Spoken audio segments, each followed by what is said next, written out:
Representative Bennett. Here. Representative Caldwell. Present. Representative Casimiro. Present. Representative Corvazy. Present.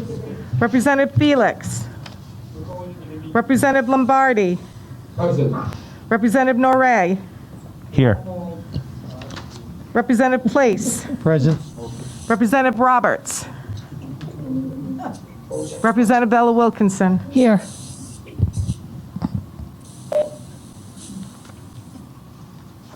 Three on WebEx, 7 present. We have a quorum.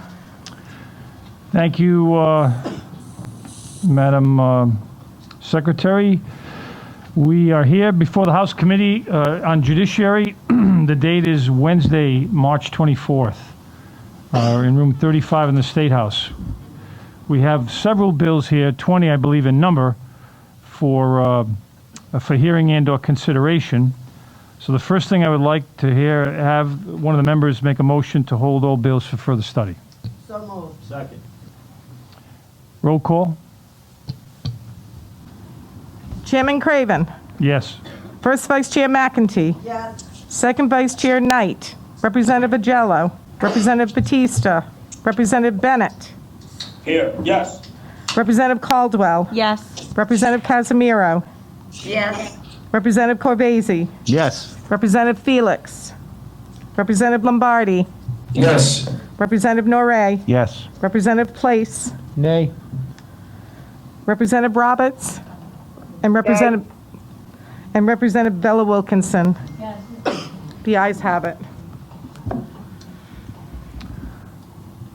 Okay.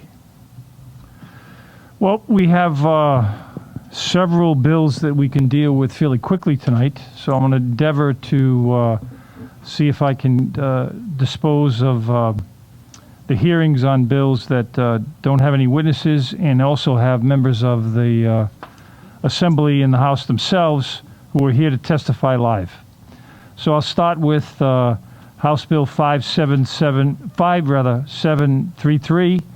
It's an act related to courts and civil procedure generally, and it involves fees. It allows jurors to donate their juror fees to the state, and any such donation would be deposited into a restricted receipt account in the general fund and shall be allocated to the Rhode Island Veterans Home Community Living Center. Representative Giraldo, it is your bill, and the floor is yours. Yes, sir. Thank you very much, Mr. Chairman. Members of the House Judiciary Committee, I'm joining you today to speak on House Bill 5733, which would allow jurors to donate their juror fees to the state. Any such donation would be deposited into a restricted receipt account in the general fund and shall be allocated to the Rhode Island Veterans Home Community Living Center. This is a modification of a bill that former Rhode Island State Senator Betty Crowley from Central Falls had put in prior years. In speaking with her about her former bills, I had recommended the tweak to make it so that rather than have the funds just go into the general fund, that they'd go to a specific organization that I think everybody could get behind. And so I selected the Rhode Island Veterans Home Community Living Center as they provide a necessary service, which I believe all Rhode Islanders can get behind. They provide quality nursing and residential care to Rhode Island war veterans, along with necessary social, medical, nursing, and rehabilitative services. I can't say that I have any financial projections to share with this committee, but I'm sure every dollar would go a long way for them. And I just really thank the committee for your time, and thank you, Mr. Chairman. Any questions of the sponsor? Great. Representative Lombardi. Oh, I'm sorry. And Casimiro. Representative Lombardi. Thank you, Mr. Chairman, members of the committee. Thank you, Representative. I think it's a great bill. I only have one question, and that is, who will monitor or oversee the monies other than Rhode Island Veterans Home Community Living Center? Is there a mechanism for someone in the state to oversee or monitor that? Is this the question? Yeah, thank you for that question, Rep. Lombardi. I don't, in this legislation, it doesn't speak to who monitors that, but that could be a sub-A that happens. Camille. Thank you. Through the chair to Representative Lombardi. Representative Lombardi, the Rhode Island Veterans Affairs Department falls under EOHHS, and I believe that they would be responsible for monitoring the funds.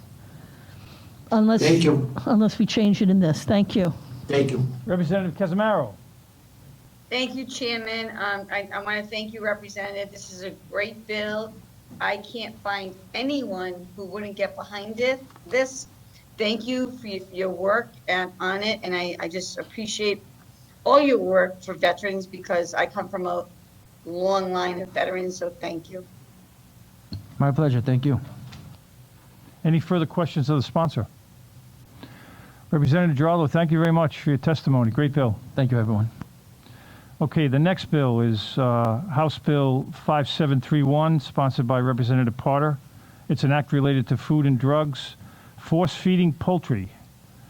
It prohibits sale, production, distribution, importation of any force-fed poultry product, food containing force-fed poultry product, imposing $500 civil penalty for violation. The floor is yours. Thank you, Mr. Chairman and members of the committee. Appreciate your time tonight, and thank you, Mr. Chairman, for calling me so early in. So, the bill before you tonight would prohibit the sale, the production, the importation of the food product, which is commonly known as foie gras, which translated into English from French means fatty liver.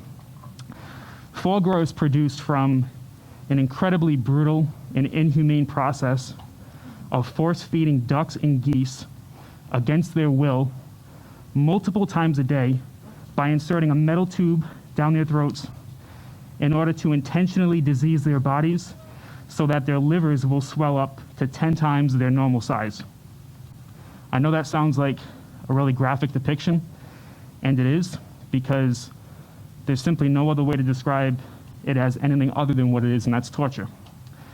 The cruelty involved in this process is so widely recognized that the sale and or importation of foie gras has already been banned in over a dozen countries. It's been banned in the state of California. It's been banned in New York City. And Whole Foods has refused to carry it since 1997. Now, I want to take a minute, Mr. Chairman, members of the committee, to address some of the opposing testimony that I've seen submitted on this bill, because it's part of a trend that I'm picking up in my brief time as a legislator. And respectfully, maybe this is just something that's due to me being a freshman, where I'm not used to it.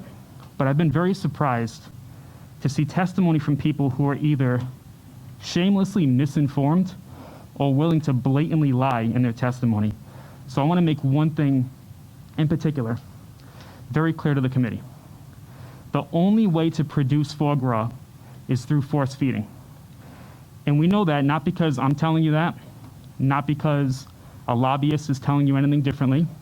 We know that because the foie gras farmers themselves have told us that. They admit to it. Just last month, foie gras producers as plaintiffs in federal court testified, quote, using a tube to feed a duck in the final weeks before slaughter is the only method known to man for producing duck foie gras. They went on to say, quote, the entire supply of foie gras in the United States is produced using a tube, the entire supply. On the website of the largest foie gras producer in the United States, of which I will tell you there are only two, they say, quote, there is a stainless steel funnel that we put into their beak, and the funnel goes all the way down to a space a little bit above their stomach. This is their testimony under oath in federal court. So respectfully, I ask that when the committee deliberates this bill and members decide how you choose to vote on it, let there be no confusion. This is a product derived solely from one of the most cruel and inhumane methods of intentionally torturing an animal for an obscure delicacy. This is not a common product. Only a few dozen restaurants throughout the state offer this on their menu. We have no foie gras farmers within the state.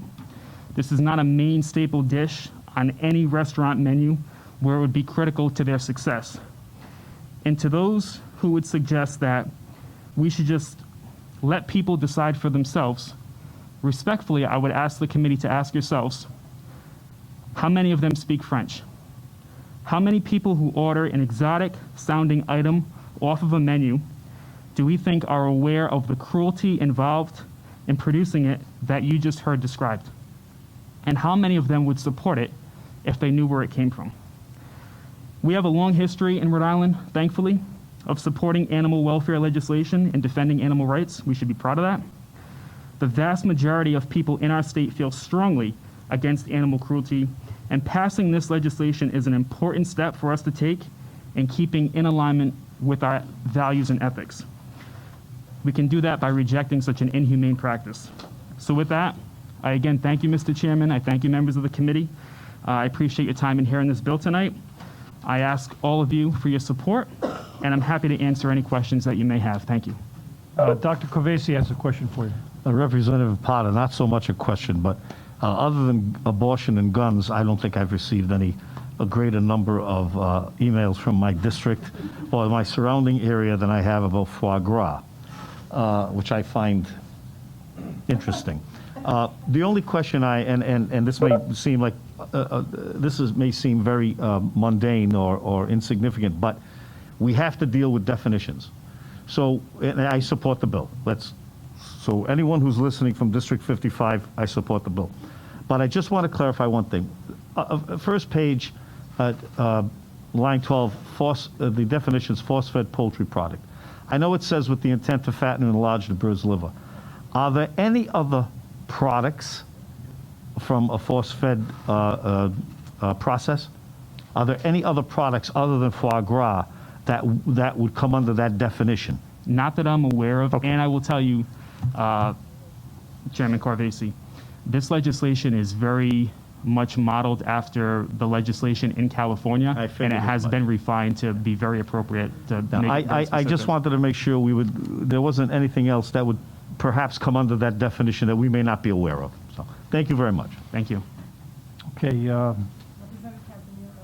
Oh, I'm sorry. Representative Casimiro, you had a question? I have a few, actually. Oh, okay. I have never gotten so many emails about this bill ever. I mean, hundreds of emails on this bill, maybe 3 from my district, but what the representative shared with us tonight is disgusting, and I will support this bill, but I have questions about it. Are any farms in Rhode Island doing this? No, Representative Casimiro. There are, to the best of my knowledge, only 2 farms throughout the entire country that still operate this kind of practice, and none of them are in Rhode Island. It is my understanding that New York has rescinded this law. Is that correct? Not to my knowledge, I haven't heard that. So there's a gentleman in North Kingstown who is, Brian Casey, is like the chair of the restaurant industry in America. And that was the word I got third party from him. But I also understand this is an ethnic dish. I'm French. I don't eat foie gras. I don't really care about foie gras. I don't think there's many restaurants in Rhode Island that serve foie gras. But my concern is, what's next? And I'm not going, I totally understand your concern for the cruelty to animals. However, this is an ethnic dish that French people like. I'm French, I don't like it.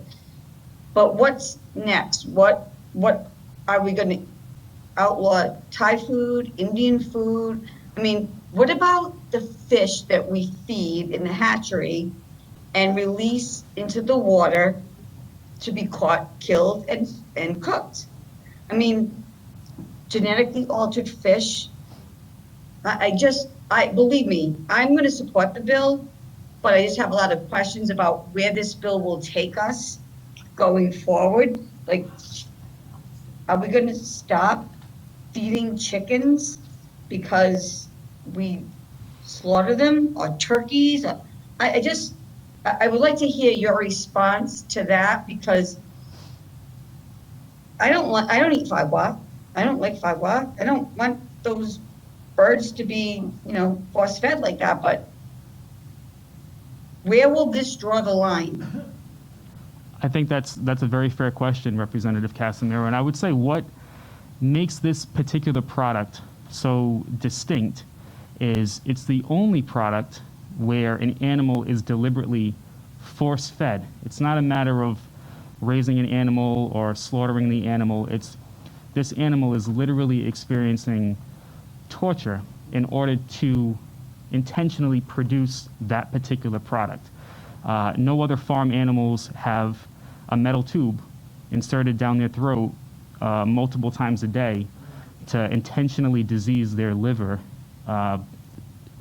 in order to produce it. So the way that this particular product is created is just so beyond the pale of any type of humane treatment of animals that I would think that we all share somewhat of a value for.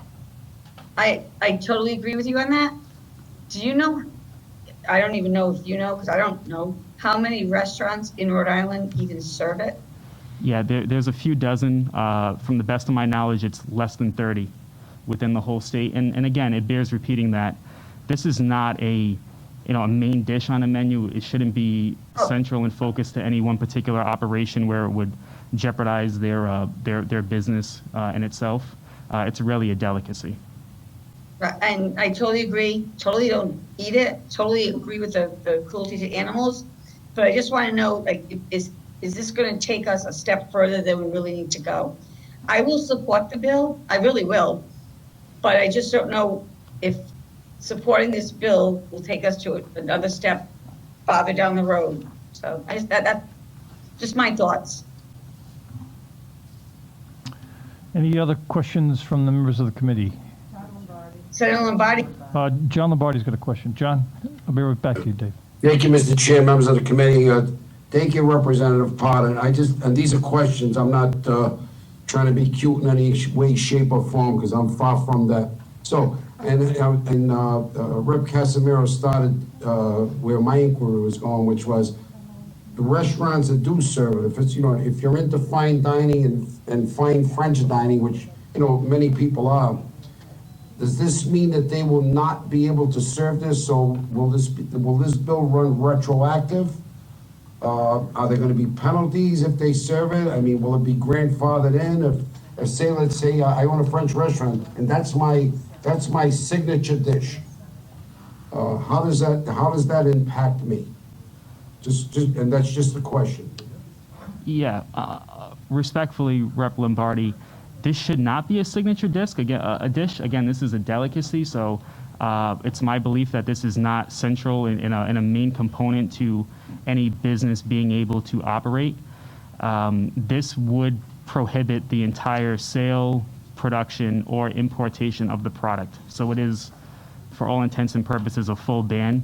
There is a provision in the bill for a penalty for anyone who does not comply with it. And I do believe the language, I don't have the bill in front of me, but I do believe the language says it would take effect upon passage.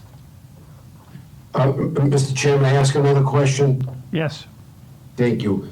So does this impact any existing poultry stores or anything like that throughout the state of Rhode Island? Not to my understanding. I do believe that most restaurants who are offering this dish are acquiring it from out-of-state distributors. Is that something that we could find out for sure? And again, it's just a question. I'm certainly happy to look into it. I suspect that we also might have some people who are testifying that might know a little bit more about the actual supply chain than I do.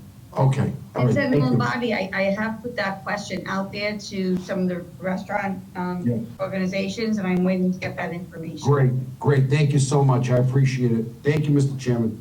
Representative Norrie. Thank you, Chairman. So I Googled it, and there is, in fact, less than 30 restaurants that listed on their menu in the state of Rhode Island. But there is also a local, I don't want to name the store, but there's a local store in Rhode Island, South County area that does list it as an item that their website mentions, and it is a grocery, small specialty grocery store. So I would think that it is sold, but it does not seem to be sold in a lot of different places in Rhode Island. And again, as I will also say that I've gotten a ton of emails on this. So again, I understand. Thank you. David. So I'll go ahead and echo what everybody else has said. I think I went through and counted. I got more people asking me to ban Gras than I did to ban assault weapons. I mean, that's an honest assessment. I mean, I think I've read through the emails, and I'm pretty confident in that. My only concern, Representative Potter, is doing some research. Actually, just real back and forth to myself and Representative Rhode. We did some Google. Google is king nowadays. There is some conflicting evidence that the law itself is unconstitutional, at least in California and New York. Their law, they could ban the production but not the import and sale of. They could, and again, there is some. I would ask that we have legal counsel do a little research on this. I don't want to be in a position where we move, a bill through Judiciary and then find out later on that there's, concerns with it. I know there is some precedent where it did make it to the Supreme Court at one point in time. It got bumped back down, so it's still up in the air as to I don't know if it's necessarily constitutional, but the legality of it, I guess. I don't know, but I would ask that legal counsel take a look at it before we move on or take any further action on the legislation. And I would like to echo that, because I learned that New York has since rescinded that law. So, Representative Place, I agree with you that we need to have legal counsel on this. I think I saw John Manny give me the head fake, so he's on it. May I respond, Chairman? Sure. Yes. Well, one thing we have in common, Representative Place, is I've heard you mention many times before, you're not a lawyer, and neither am I. But I did consult not only with Ledge Counsel, but some outside attorneys on this bill too. And I believe, with my very elementary understanding of the law, that some of the constitutional challenge of it was based on language that was not included in the bill. And that is what helped draft the particular language in this bill to hopefully avoid those conflicts. But certainly the more scrutiny that we can have on it to make sure that it's good law before we move forward with it is helpful. And I would just like to add, certainly it's surprising to me too that aside from, as Chairman Corvazy mentioned, guns and abortion, this has generated so much activity. And, it should be a reminder for all of us that when people actually find out that, some animals are really experiencing a very cruel condition, it really is a unifying issue. So as passionate as the debate can be on guns and on choice, hopefully this can be a very active issue that has bipartisan support and brings us all together. Representative Potter, I have one more comment to make. I'm sorry, Chairman. Feel free. But I just got an anonymous text about, and the text was, is pate next? And that's what I worry about, is like, I totally agree on the cruelty to animal issue on this, but where does it stop? So that's my question. I have no idea who texted it to me. It's an anonymous number, and they just said it's pate next. So I'm just throwing it out there so we can have a lively discussion and an animated discussion and a thorough discussion. Are you speaking of pad thai, the Thai dish? No, pate. Oh, I'm sorry. Pate. I'm not familiar with the product. I don't know what it is. It's like another. Okay. Not a foie gras, but it's like. Liver. Yeah, exactly. Well, I'm not familiar with it, but from the best of my knowledge, foie gras is the one product that is derived, not just liver. It's a product of force feeding ducks to produce their liver in a particular way. Right. Chairwoman Vella Wilkinson. Thank you very much, Mr. Chairman. Just to add a postscript to some of the comments from my sister, Representative Casimiro.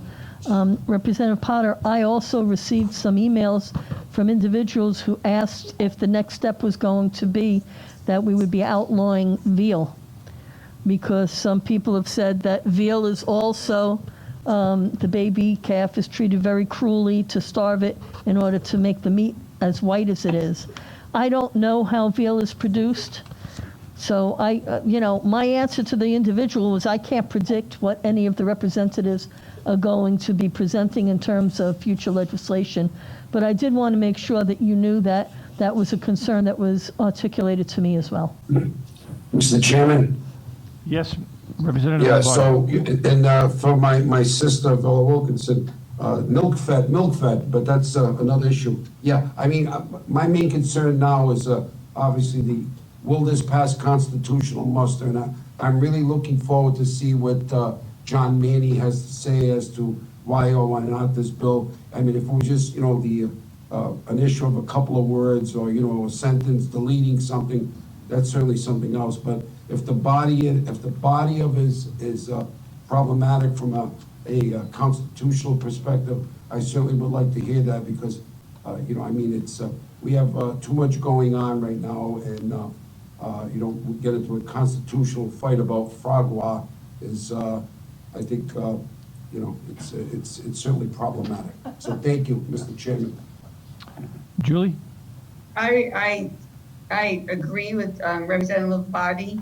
There is so much going on in this state right now, and we are, and I'm not dismissing the birds who are being force-fed. I am not dismissing that at all, but I agree with Representative Lombardi that this is like, there's so much going on right now. Is this what we need to be working on? So what's next? Is it veal? Is it corned beef? I don't know. It's an ethnic issue. So I just wanted to put that out there. Mr. Chairman, if I may, Sure. briefly, I certainly understand the point, and it's well taken. You're not going to find any argument from me that the product of veal is also very much spawned from cruelty. I would have the committee know that veal crates actually are, to the best of my knowledge, already banned in Rhode Island. And again, the main distinction with this product is that it's the only product where an animal is violently force-fed. Okay. All right, if there's no other questions from the members, we have 4 witnesses on the phone. I'm going to ask them to hold on while I take care of some more business. Can you guys do that, or would you prefer to do it now? Okay, if you have the phone calls teed up already? Then let's do it. We'll see if we can limit that testimony to a reasonable period of time. Go ahead. The first witness is David Dadkanian. David, you're on the air. All right, thank you very much. Can you hear me? I can. Thank you. All right. Thank you, Chairman. Thank you to all the members of the committee. My name is David Jadakian. I run Eat Drink Rhode Island. I've also worked in the meat farming industry for almost 20 years now. That was a fascinating debate that you all just had. I really enjoyed listening to it. I have the answers to almost all, if not all, of the questions that all of you just asked. So if you want to ask them at the end of my testimony, I'd be happy to fill you in on all the things you asked about. For example, New York did rescind the law, and in California, the law is going to the, I believe it's the Ninth Circuit Appeals Court. There is some serious constitutionality issues that will come up, especially if Rhode Island continues down this path. But there's a huge amount of misinformation here to begin with, and that's really what I wanted to address. Yes, ducks are fed through a tube to fatten their livers. We're not debating that. What Representative Potter read from the testimony of the Hudson Valley Farms is correct. However, I want you to all look at your hands. The tube is approximately the size of your pinky. If you're a woman, pinky may be a little small, it may be a little bigger than that, but on a standard, good-sized male hand, it's about the size of a pinky. Ducks, and geese for that matter, waterfowl, have this unique ability, biological, goes back thousands of years, because it's been documented since the time of the ancient Egyptians, to massively overfeed themselves, to inflate their livers, to allow for fattening and safety during the winter months when they're sitting on frozen lakes. The current farming practices in these two foie gras processors in the country use these tubes, like I said, about the size of your pinky, and allow the ducks to go up and feed themselves, and they do. And it's astonishing. I mean, I can't say it's not force feeding. It is. It is a matter of the ducks and the geese overstuffing themselves. But it is not a matter of torture anymore. Yes, 30, 40 years ago, I'm not going to debate. There were plastic things with funnels that they would use, and it was terrible. But to also point out one of the things that Representative Potter mentioned when someone asked that, is there any use for these animals? There is. All the rest of the animal needs to be used. All the rest of the animal, the breast, the legs, everything needs to be used to make this a financially viable farm. And therefore, the farmers don't want to treat these animals poorly. The farmers on these two processing facilities treat their animals, I hate to say it, better than a lot of human beings treated in the state of Rhode Island. Yeah, maybe these ducks are force-fed, but that duck is also coddled and taken care of the entire process of its life better than a homeless person sitting on the street of Providence right now. And that's awful. And, we can debate that for days and days. But the fact of the matter is, the foie gras production that takes place in the United States and also in Europe, I've been to foie gras facilities in France, is no longer what it used to be, no longer with those stereotypes. And the problem with these stories that arise, and even Representative Potter said it, is that the response when shown the actual procedure, when shown the tube that is the size of a pinky, when shown the fact that a duck will walk up and do this to themselves without any prompting whatsoever, the response from animal rights folks is, and a lot of the testimony that I looked at on the website that's written today from outside the state of Rhode Island, is these processors are lying to us. They're only showing what they want you to see. That is a dangerous path. That is a path of listening to. I mean, it's like the folks on January 6th who attacked our Capitol. Is that what we're going to? The response is simply, I don't believe you. Even though you're showing me something, I'm going to put that aside from my eyes and claim that something else happened. I'm going to say that COVID's a hoax. Is that the path we're going down now, is to respond to a processor saying, our farm is open, anyone can visit, here's video testimony, here's veterinarians that have come to the farm and seen what we're doing, here's exactly what we're doing, we're laying it out open for you.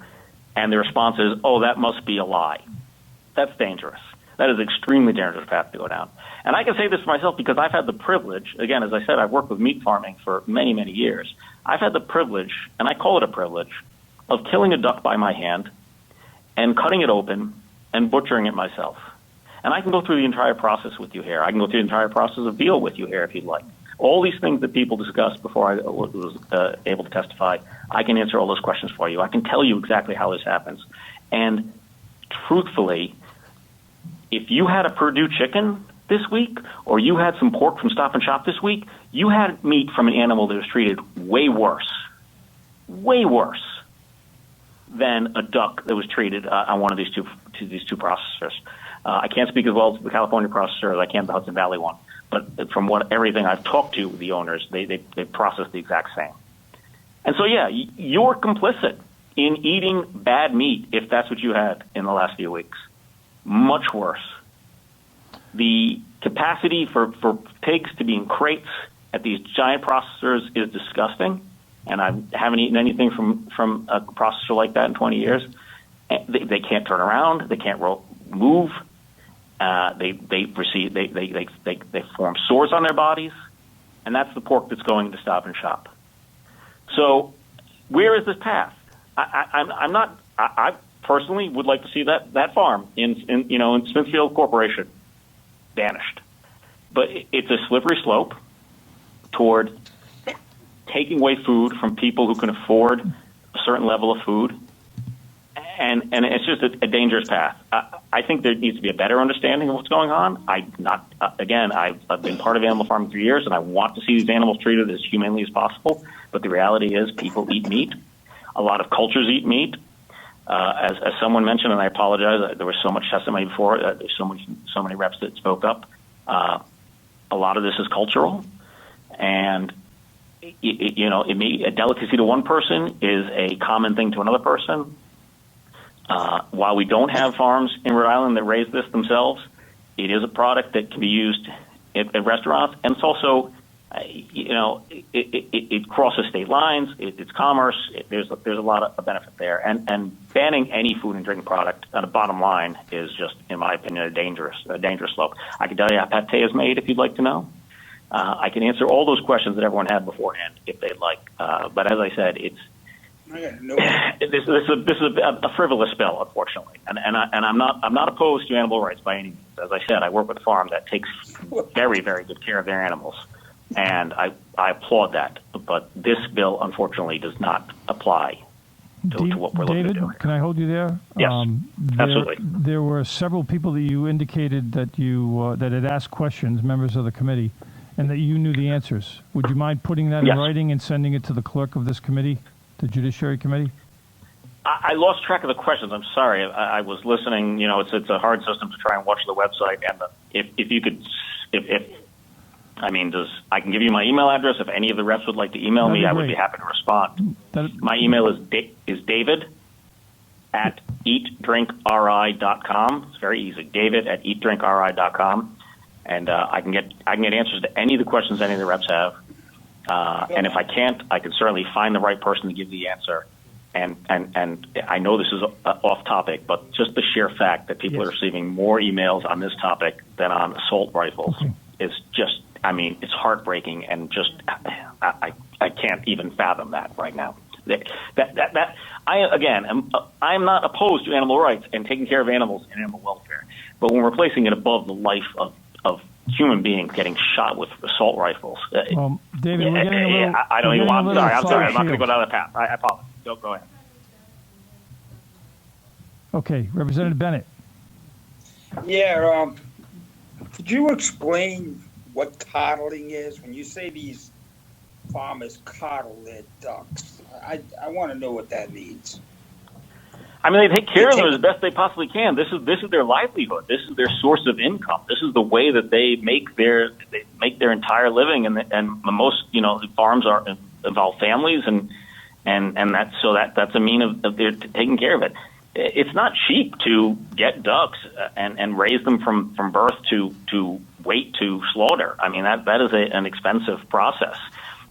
These farms want to give the experience of the best meat they possibly can to the end user, and in doing so, they feed them really good feed. And we're not talking garbage or junk that just finding in the sides of the road. They're purchasing non-GMO grains. They're making sure in some cases it's organic. It's an expensive process. So when I say that they're taking care of these animals better than they're taking care of people, I'm not kidding. Yeah. Well, some of your analogies are off the wall, but that's enough for that one. So I'm done. Thank you, Representative Casimiro. Do you have another question? Oh, I have a ton. I know David from before my life at the legislature, and I really appreciate his comments and his thoughtfulness, and I think he's right. I just don't know, and it's probably not a question, I guess. It's probably just a thought that, why are we talking about this when chickens get fed, fish get fed, and we all love farm to table or whatever? I don't know why this is an issue right now. That's all I have to say. Thank you for that, Rep. Again, I don't want to gross anyone out, but if you had chicken from a giant chicken producer from out in the Midwest, you've had meat much worse treated than anything that the ducks at these two facilities went through. And I'm not going to get into the exact specifics of that, but our food system is not in great shape. And so if we could legislate against things like that, I would applaud it. But to legislate against this item, which is 1% maybe, if that, of the not even 1% of the food eaten in Rhode Island, it seems very frivolous to me. All right, David, thank you for your testimony. The next witness is Sarah Bradko, and I'm going to ask Sarah to try to, confine herself to a couple of minutes. Sarah? Sarah? Sarah? Hi. Hi, how are you? Good. How are you? Good. Welcome. You're on the air.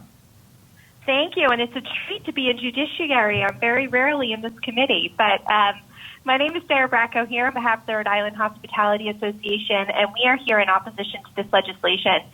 Foods such as foie gras are an important culinary product that many customers seek out when partaking in fine dining here in Rhode Island. And many of our restaurants here are particularly concerned about this legislation because we would become the only state in the region that would have this type of ban. From one fine dining establishment in Providence, they gave me this perspective. Pre-COVID, they had a vibrant business drawing people from all over the region, and one of their most popular items on the menu was foie gras, and it's one of the main reasons why people seek out this restaurant. The customers who want to experience high-end fine dining French cuisine will travel to go get foie gras, which means that they will take their business from Rhode Island to Connecticut and Massachusetts. Another restaurant that serves this product is right on the Rhode Island-Connecticut border, and they have another restaurant in Connecticut right over the border that serves it as well. And if they are very concerned that if this legislation passes, they're going to lose those customers. There is certainly a conversation to be had about the ethical treatment of animals in our food supply, and I understand that foie gras is an easy target because it's a luxury product that isn't eaten by the majority of people. But the concerns about what this will mean for other types of food is a very real concern for our industry. I will mention, I heard from many of my members up on Federal Hill who hear this exact same argument about veal parm all the time. And so we have to have these conversations about what this means about our overall experience of what the food supply chain is here in Rhode Island. But as always, we're very happy to meet with the sponsors on this legislation to offer some additional perspectives, and I'd be happy to take any questions from the committee. Any questions of Sarah? Seeing none, there are two remaining witnesses. We're going to hold off on that for a minute so we can take care of some business.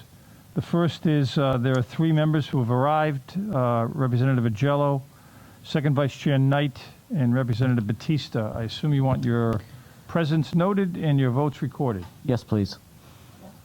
All right, Madam Clerk. The next on the screen is three bills by Floor Manager Edwards. He's on WebEx. It's 5977, 5978, and 5979. I take those because we're going to hold off on those witnesses as well. Thank you, Chairman. I appreciate it. All three of these bills, 5977, 5978, 5979, come to us from the Judiciary. The first one, 5977, is pretty simple. It would eliminate the misdemeanor fine for people who hitchhike, thumb, on the freeway. It would also add a $100 fine for advertising a car for sale on a state highway. That might sound a little odd. People don't normally put their cars for sale on Route 95, but as you might know, a lot of our main roads in our cities and towns are actually state roads. So this would prohibit those state roads from being used for advertising your vehicle for sale. Want me to continue, Chairman? Yes, please.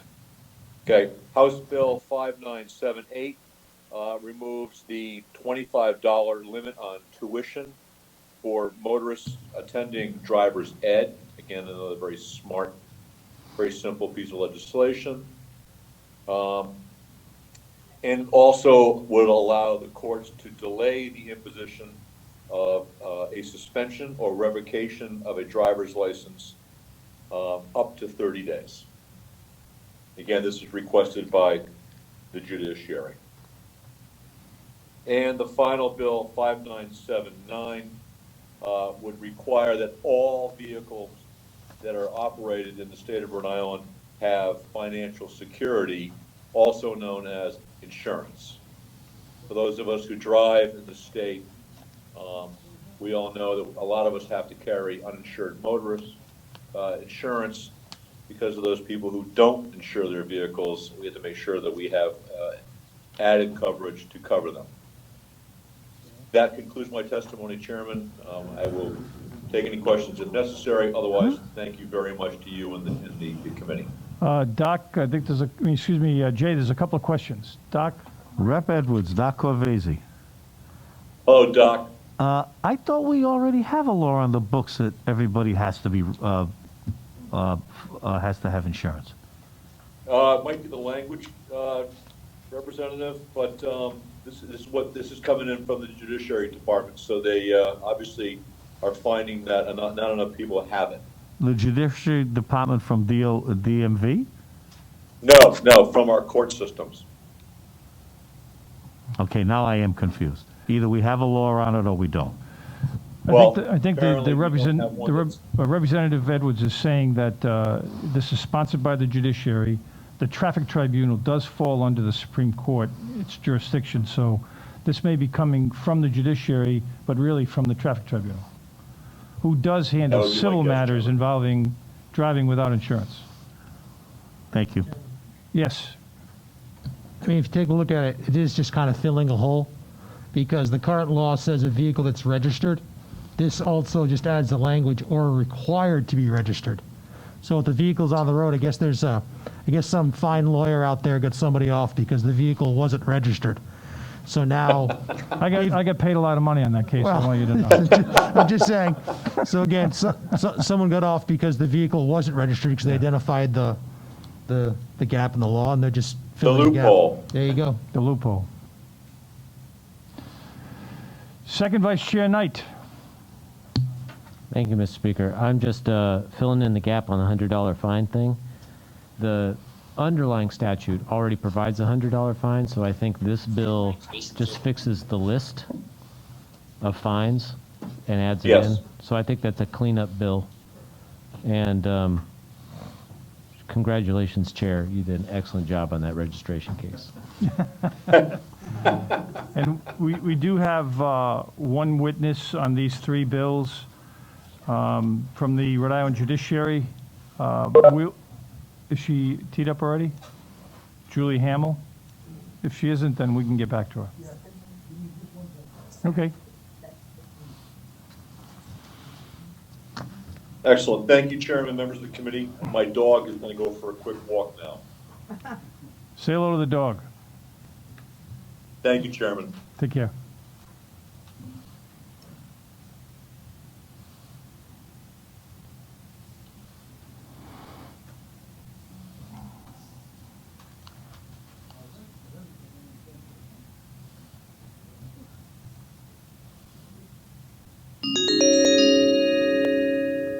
Hi, Julie. Hi, Julie. It's Bob Craven. You're on the air to testify on all three of these judiciary bills. Thank you so much, Chairman Craven and members of the committee. I appreciate this opportunity. I know you have a long agenda this evening, and I won't belabor my points on the three bills that were just introduced by Representative Edwards, and I thank him for that. I also thank Representative Knight and Representative Place for the clarifications. I will address briefly each bill.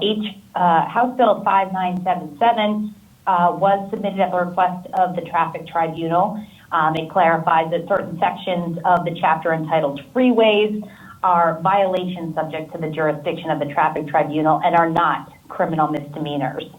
With respect to House Bill 5978, this also was submitted at the request of the Traffic Tribunal, and it does remove the cap for driver retraining. DMV offers a course that costs approximately $165. So we want to address the statutory cap.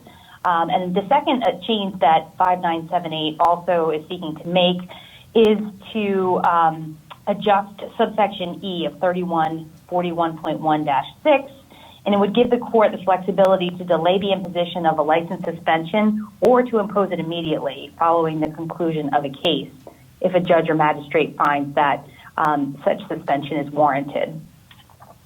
Finally, with respect to House Bill 5979, it's true, as Representative Place pointed out, that this is just going to close a loophole. So to Representative Corvazy's question, we do have a law on the books that requires all motorists to be insured. However, there was a loophole that existed insofar as if your vehicle was not registered, then the requirement to have insurance did not run to that vehicle. So this would say that if your vehicle is registered or should be registered in the state of Rhode Island, you will have to have insurance. So thank you. I wanted to be brief, but I'm happy to answer any questions you may have. Any questions of the witness?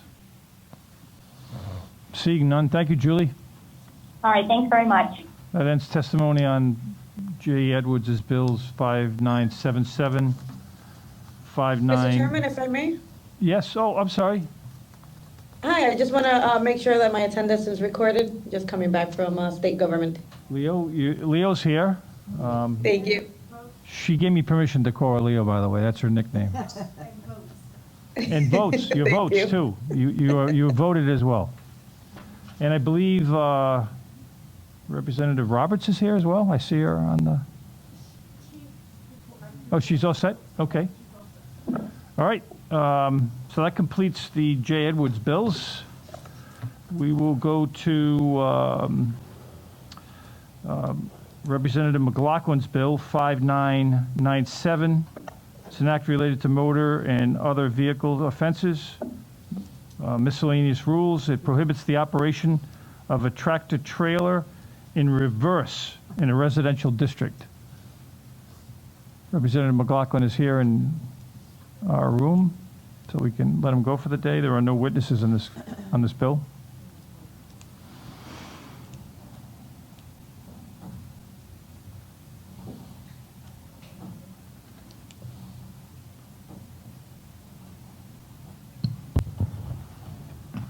Thank you, Chairman. Welcome. And members of the committee. Simply put, my bill just references tractor trailers in residential areas is a major concern in the town of Cumberland.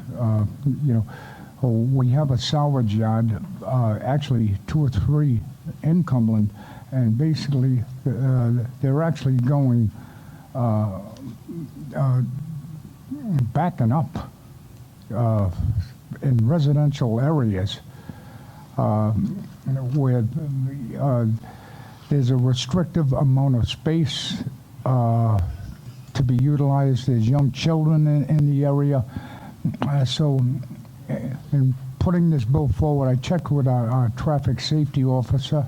I brought it before the chief of police, and they asked for recommendations to be put forth on this bill. Also, the mayor, is involved, and I believe there is statute already written in reference to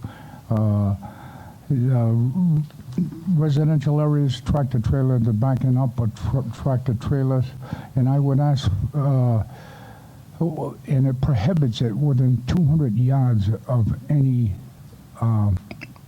residential area. Okay. So I would ask for your consideration on this bill. Any questions of Jim? Yes, Representative Norrie. Thank you, Chairman. Representative, just so any thought to like a moving company falls into a neighborhood to deliver packages, deliver people's belongings? They pass the house. Do they have to loop around to try to get back through, or are they allowed to back up? They would have to try to loop around because basically, I know every situation is different, and I know you were a former police officer, but these situations that we have, particularly in these residential areas, okay, because of the space restrictions, the roads are only 19 feet. No, totally understood, not to cut you off, but dead-end cul-de-sac, I mean, it's very difficult for them to make that turn at the end of the cul-de-sac to get back into there. So at some point, they would have to do a 3-point or a 5-point turn and back up. I think it's very restrictive for movement. I understand what the intent of the bill is doing, but I think that it's... I mean, we've actually had 50-foot, 53-foot, 52-foot trailers backing up in a residential area with young children. Now, they can't see what's in back of them, No. And we've had ongoing traffic from side streets that abut these streets, just coming into play. In fact, we had basically, the police were called. We thought it was a huge traffic, accident, but one of the tires blew out on the tractor trailer. Okay, thank you. I understand that, I totally understand the point of the legislation. Just think it's too restrictive. There's too many possibilities of why a tractor trailer could be in a residential area, and a moving company is the one that most comes to my mind, and I don't know how they can get in and out of a neighborhood or a cul-de-sac or a dead end if they're not going to be able to back up. Most UPS trucks, most FedEx trucks, not a problem. But when you've got anything over 40 foot backing up in a restricted area and a dead-end street to begin with, these people live there, they pay taxes, okay? They shouldn't be subject to this abuse. All right, if there's no other questions of Representative McLaughlin, then we'll move on to your next bill, Representative. It's House Bill 5863. It's an act related to military affairs and defense and emergency management. It requires the General Assembly to convene in person or remotely after the extension of an emergency declaration by the governor. Yes, thank you, Chairman and members of the committee. I'll try and make this short and brief for all of you. I know what we've all suffered over the COVID, in reference to our districts. I know the passion that each representative has for his and her district, okay? And, I just feel, I had some talking points there, and I'm looking, and I really feel there was a breakdown, okay, in communications. I think the General Assembly members were left out, okay, left for information. We went to the CDC, for which federal guidelines, to the governor's office, Department of Health, and I think we could have been more aggressive if the General Assembly was brought in and had their input, okay, into some of the decisions that were made during the COVID crisis. When I say everything from the financial aspect to the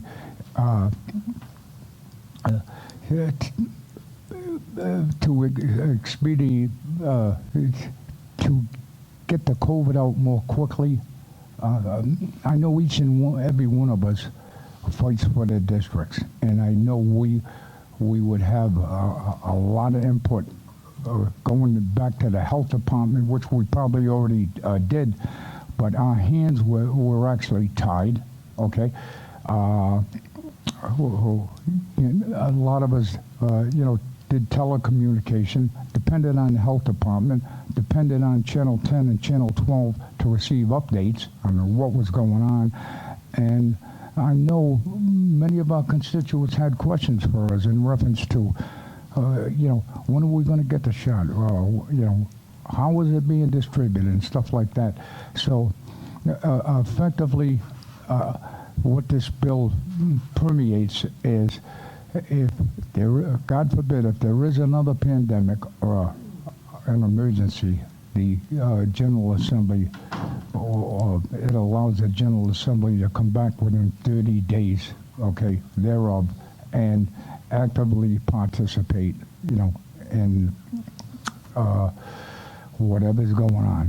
And so if you have any questions. Any questions of Jim? Yes, Representative Batista. Thank you, Representative McLaughlin. I want to appreciate you and your effort for putting this bill forward. I know that I heard from a number of reps during the pandemic that they were expressing the same thing you are, that they should be here and doing business and that sort of thing. So I thank you for that effort. I'm wondering if you think it makes sense to add any language to the effect of assuming the Assembly's in session, or that there is actually business to do, because assume something happens in July, August, September, and there is no session. I'm wondering if that plays a factor in this at all. That would be a great add-on. Anything you people feel that could make this bill better, I'd certainly take it into consideration, and we'll get it written up. Thank you. Any questions, any further questions of Representative McLaughlin? All right, thank you. Thank you for your Thank you, Chairman. Thank you, members. The next two bills are both by Representative Kislak, 5609. It is a House resolution supporting federal legislation granting statehood to the people of the District of Columbia. And the second one, 5631, is an act related to motor vehicles and other vehicles, highway safety. It amends several chapters regarding the operation of bikes on state highways and intersection with motor vehicles, aggressive honking, regulations on e-bikes, reckless driver accountability program, and speed limits in thickly settled areas / business districts. The floor is yours, Representative Kislak. Yes, thank you, Chairman, members of the committee. I'm delighted to be here tonight on these two bills, on these two items. And we'll take the DC resolution first, yes? Sure. Great. This resolution would recognize Rhode Island's support for DC statehood. It's time to admit Washington, the District of Columbia, as a state. Over 700,000 people live there, work there, pay taxes without congressional representation. And this resolution is something that we here in Rhode Island can do to show our support.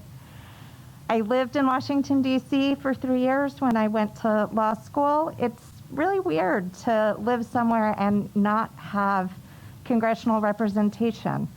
And to be living in the seat of our federal government without representation is like an extra level of strangeness. I left the district at the time, around the time that they started printing license plates that said no taxation without representation. And we here in New England certainly, have a big history of believing that. And so I hope that we all support that. There are a lot of reasons to admit the district as a state, and lots of them are in the resolution, so I'm not going to read them. I do want to note that there was a congressional hearing earlier this week about DC statehood, and I'm really hoping that this can be the year. And we have a few witnesses and some letters in support. Lots of us in Rhode Island have connections to the district. One of the people who wrote in, I'm not sure if she also called in, has kids and family living there. I went to law school there. Lots of us have direct connections with the district.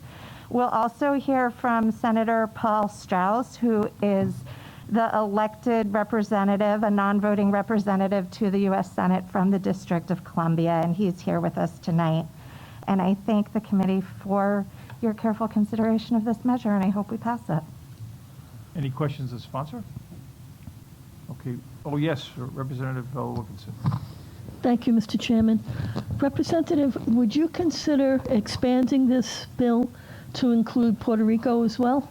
I think that Puerto Rico statehood is also, or Puerto Rico self-determination, and is very important also. I think they merit their own resolution. I think it's important enough that the district and Puerto Rico both get equal and similar support. Yes. Thank you. Thank you, Mr. Chairman. I don't see any other witnesses. We will get to the two witnesses, Representative Kislak, a little later on in our meeting. Great. I wanted to put these bills in play and free you up to be able to leave. So you have one more bill. Great, wonderful, thank you. This bill 5631 comes to us from the Rhode Island Bicycle Coalition. It's an omnibus bill relating to bicycling here in Rhode Island.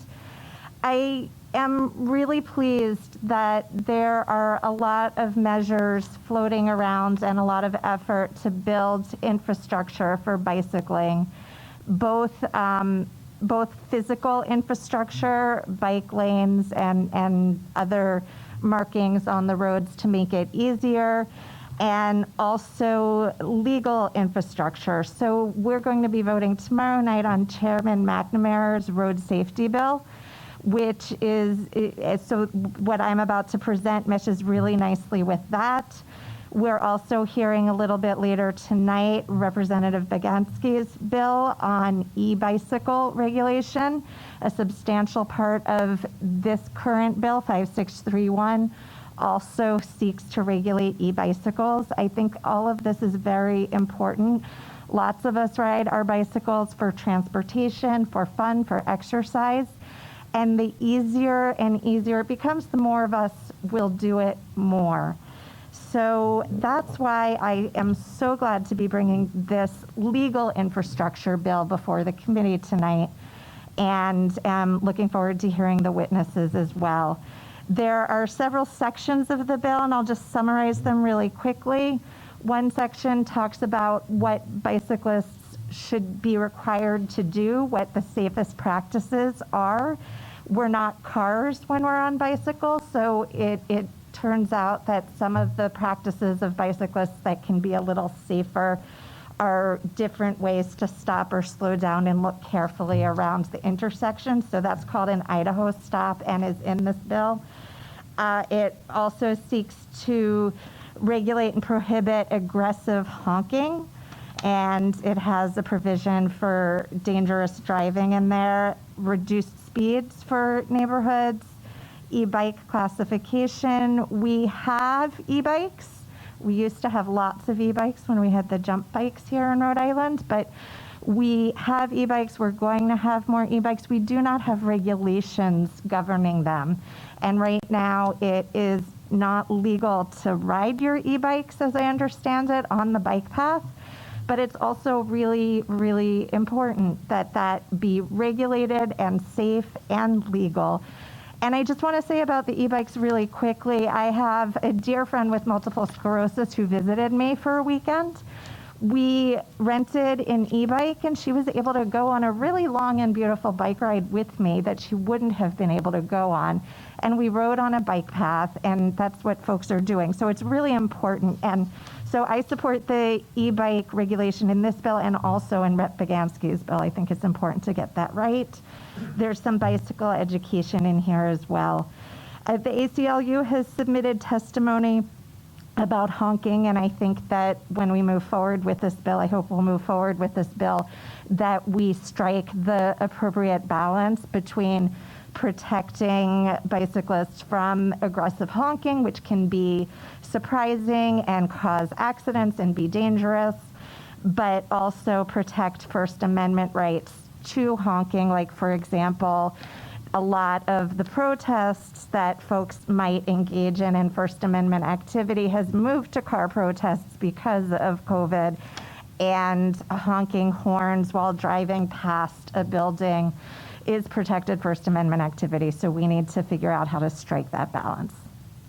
So thank you very much. Any questions of the sponsor? We will get to those witnesses shortly. Yes, Jay. Hi, Rep. Kislak. How are you? Thank you. Who's going to run the impoundment program?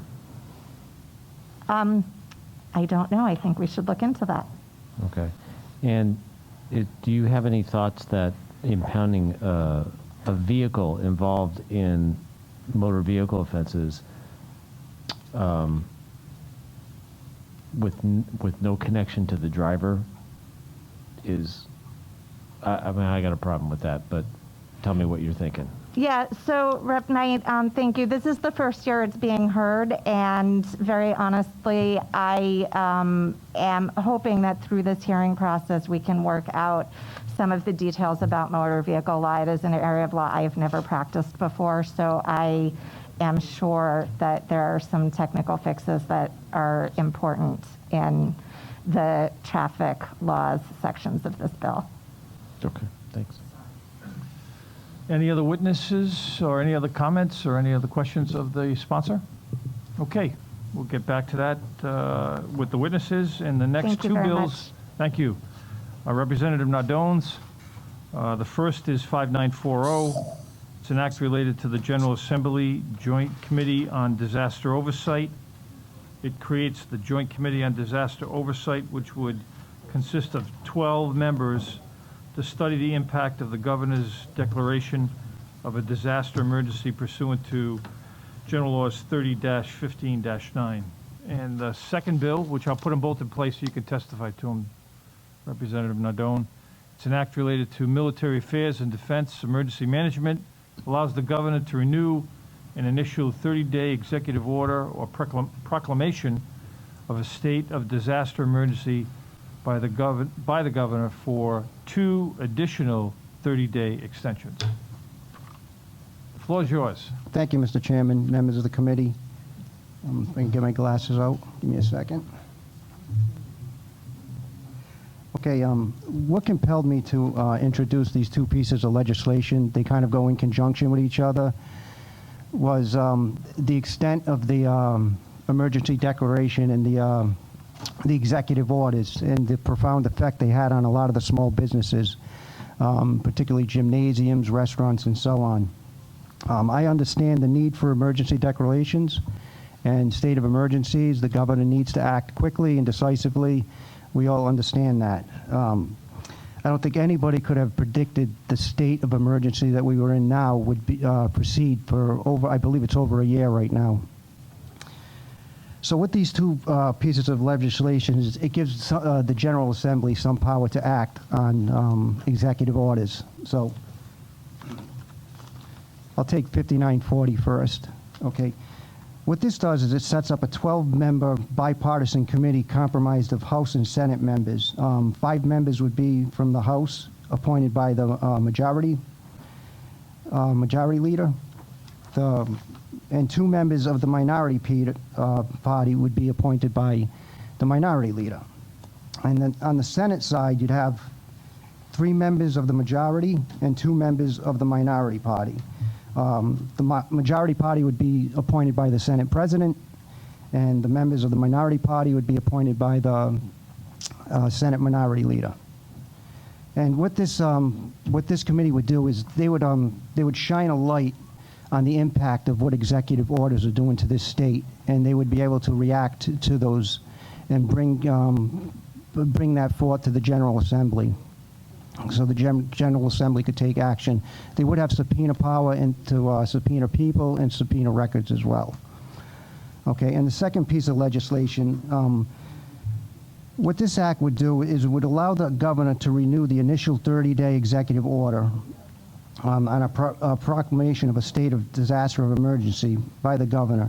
And she would be able to do that 2 more times. After the 3rd time, which would be the 90 days, she would have to get approval by the General Assembly to continue that. And what this does is it gives the people the power. It sends some of the power back to the people. So the governor cannot write consecutive executive orders without any approval or any input by the people who we represent, maybe not indirectly. Any questions of Representative Nardone? Yes, Doc.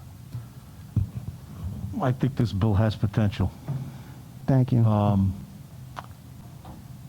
I actually was looking into this myself, and then I got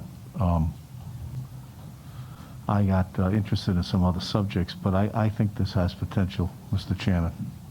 Thank you. Thank you. Any other questions? Seeing none, thank you for your testimony. Well, I came prepared for questions, nothing? All right, thank you. Yeah. Now we have 2 other representatives who are on screen, which is remote, both Representative Morgan and Representative Baginski.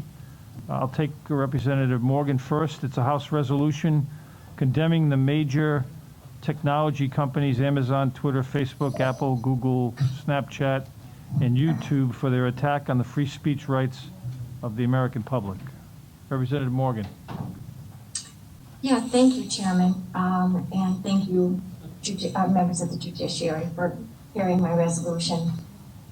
I know a lot of you will think that this is a partisan issue, that it's about Democrat, Republican, conservative, and liberal, but it isn't. It is about one of the most foundational principles of our country.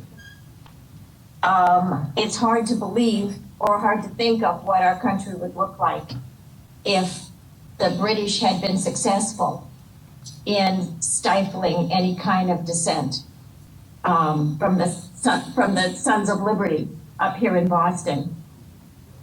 We may never have, or they may never have been able to launch the revolution that started our country. And we know that in Philadelphia, during the tough winter when George Washington was at Valley Forge, the British did everything they could to keep the printing presses from getting word out to our troops and out to the people in our country. It's hard to believe that the troops would have been able to keep going without having read the words of Thomas Paine in Common Sense. These were all really, really important communications that we had just a basic human right to speak and to hear. I actually sent you some, as part of the testimony, some quotes from great American thinkers on free speech. And they're very powerful. I hope you will read in particular one from Samuel Gompers, who was a US labor leader, who said that freedom of speech has not been granted to people in order that they may say the things which please and which are based upon accepted thought, but to say things which displease. The right to say things which may convey new and yet unexpected thoughts. The right to say things, even though they do a wrong to some people.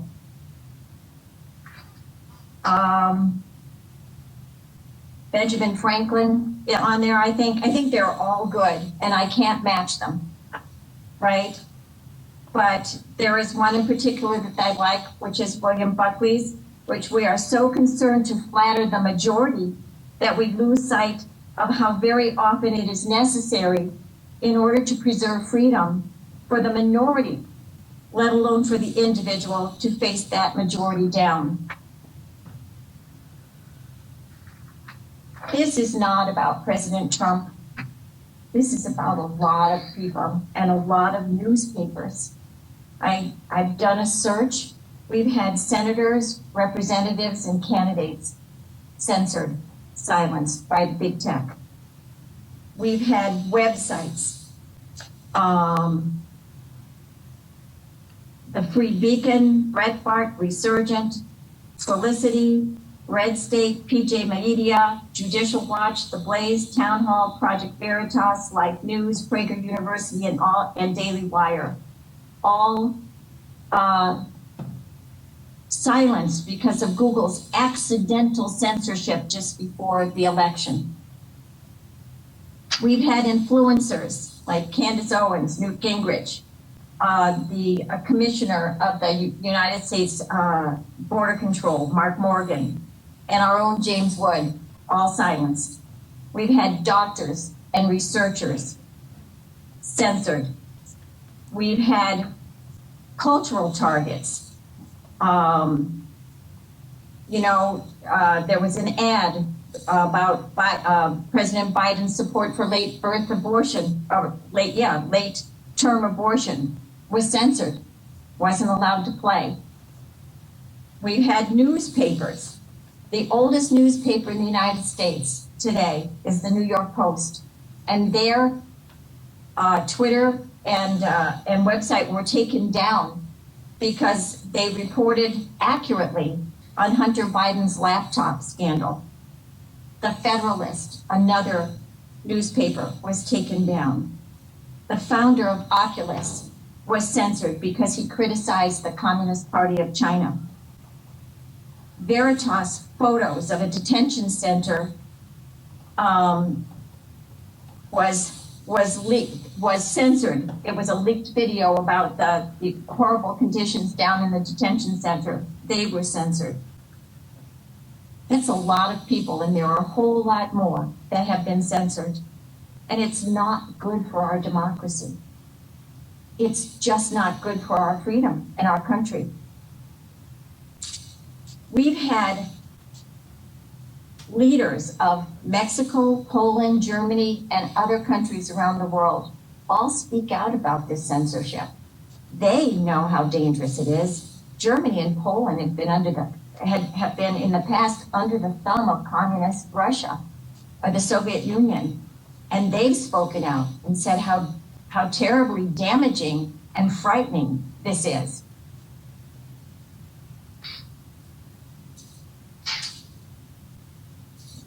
You know, I talked earlier about where our country would be today if we allowed censorship of minority opinions.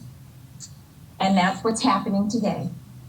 There's a lot of censorship, though I understand also there's many liberals who have contacted me to say they have been censored as well.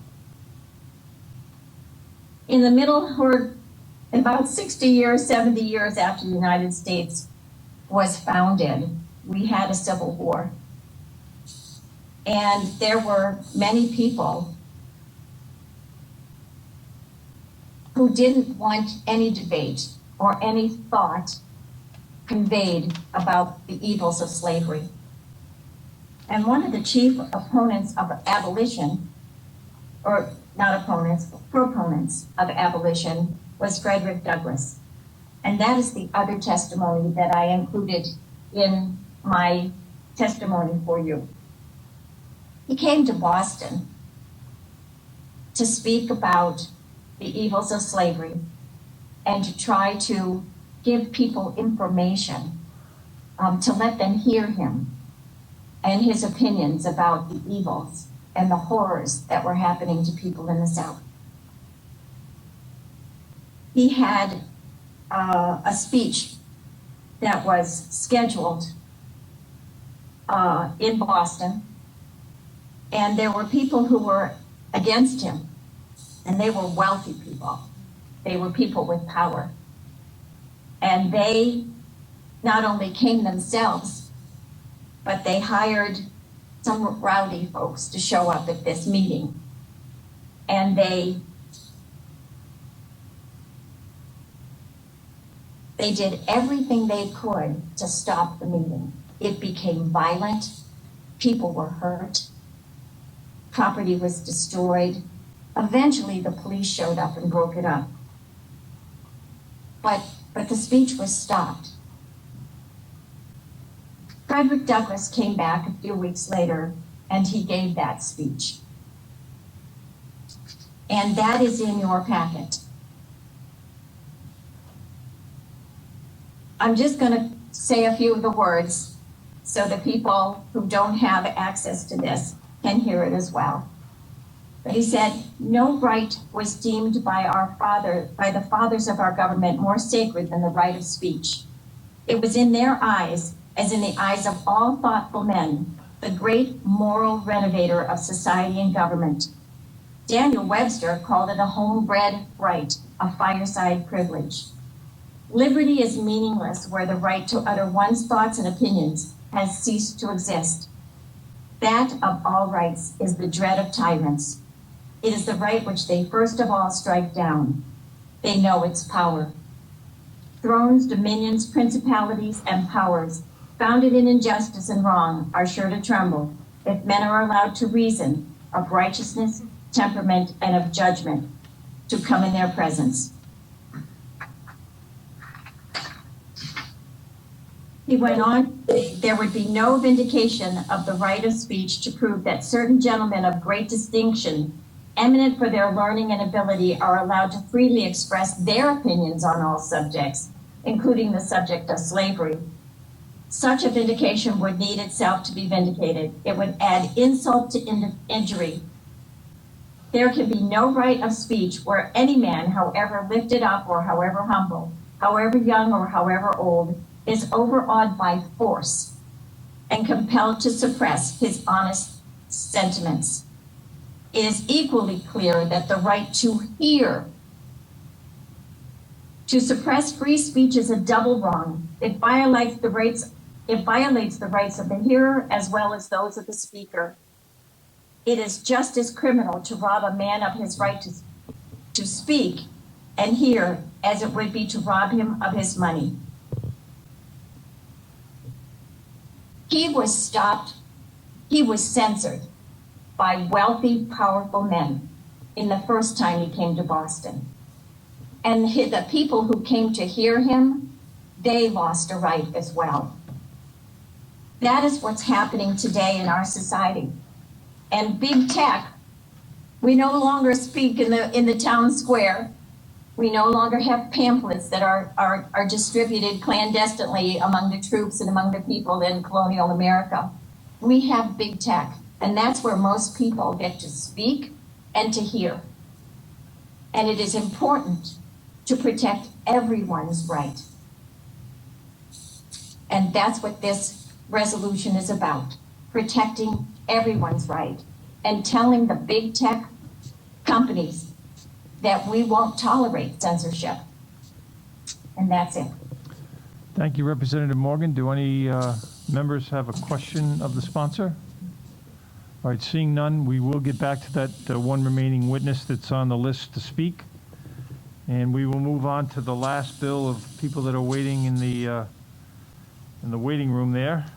Representative Baginski's bill, it's 7872, an act related to motor and other vehicles, operation of bicycles. It creates 3 classes of electric bicycles with provisions for requirements governing their regulation/use, with exceptions from sections dealing with other vehicles regulated by the Department of Motor Vehicles. And we heard a little bit about this earlier tonight. Representative, she's there? Good evening, everyone. Hi, Jackie. Can you hear me okay? I hear a little feedback on my end. It's fine here. Perfect. Then I'll proceed. This bill, if you look at it, might seem a little complicated. As Representative Kislak mentioned, it pertains to electric bicycles. It is not nearly as expansive as hers is. It deals only with the definition of an electric bicycle and updates some older motor vehicle statutes. It does not really get into rules of the road or acceptable uses, except to say that e-bikes would fall under the jurisdiction of the Rhode Island DOT and be subject to any of their rules and regulations already standing. That's all. Great, thank you for your concise brevity. Any questions of the sponsor? Great, we have one witness, Jackie, that's going to be testifying remotely over phone a little later on this evening, but thank you very much for your testimony and your presentation. Thank you, everyone. Have a great night. Thank you. So we are brought now to the main act of the evening. It's House Bill 5725. It's sponsored by Chairwoman McEntee. It's an act related to the courts and civil procedure, specifically sexual abuse or exploitation of a child. It defines the term perpetrator and defendant for purposes of actions based on sexual abuse of a child. And first Vice Chairwoman, the floor is yours. You may introduce your bill. Thank you, Chairman Craven, and thank you, members of the committee. So many of you who were here over the past, 6 years are quite familiar with my my quest and my fight to bring justice to victims of childhood sexual abuse.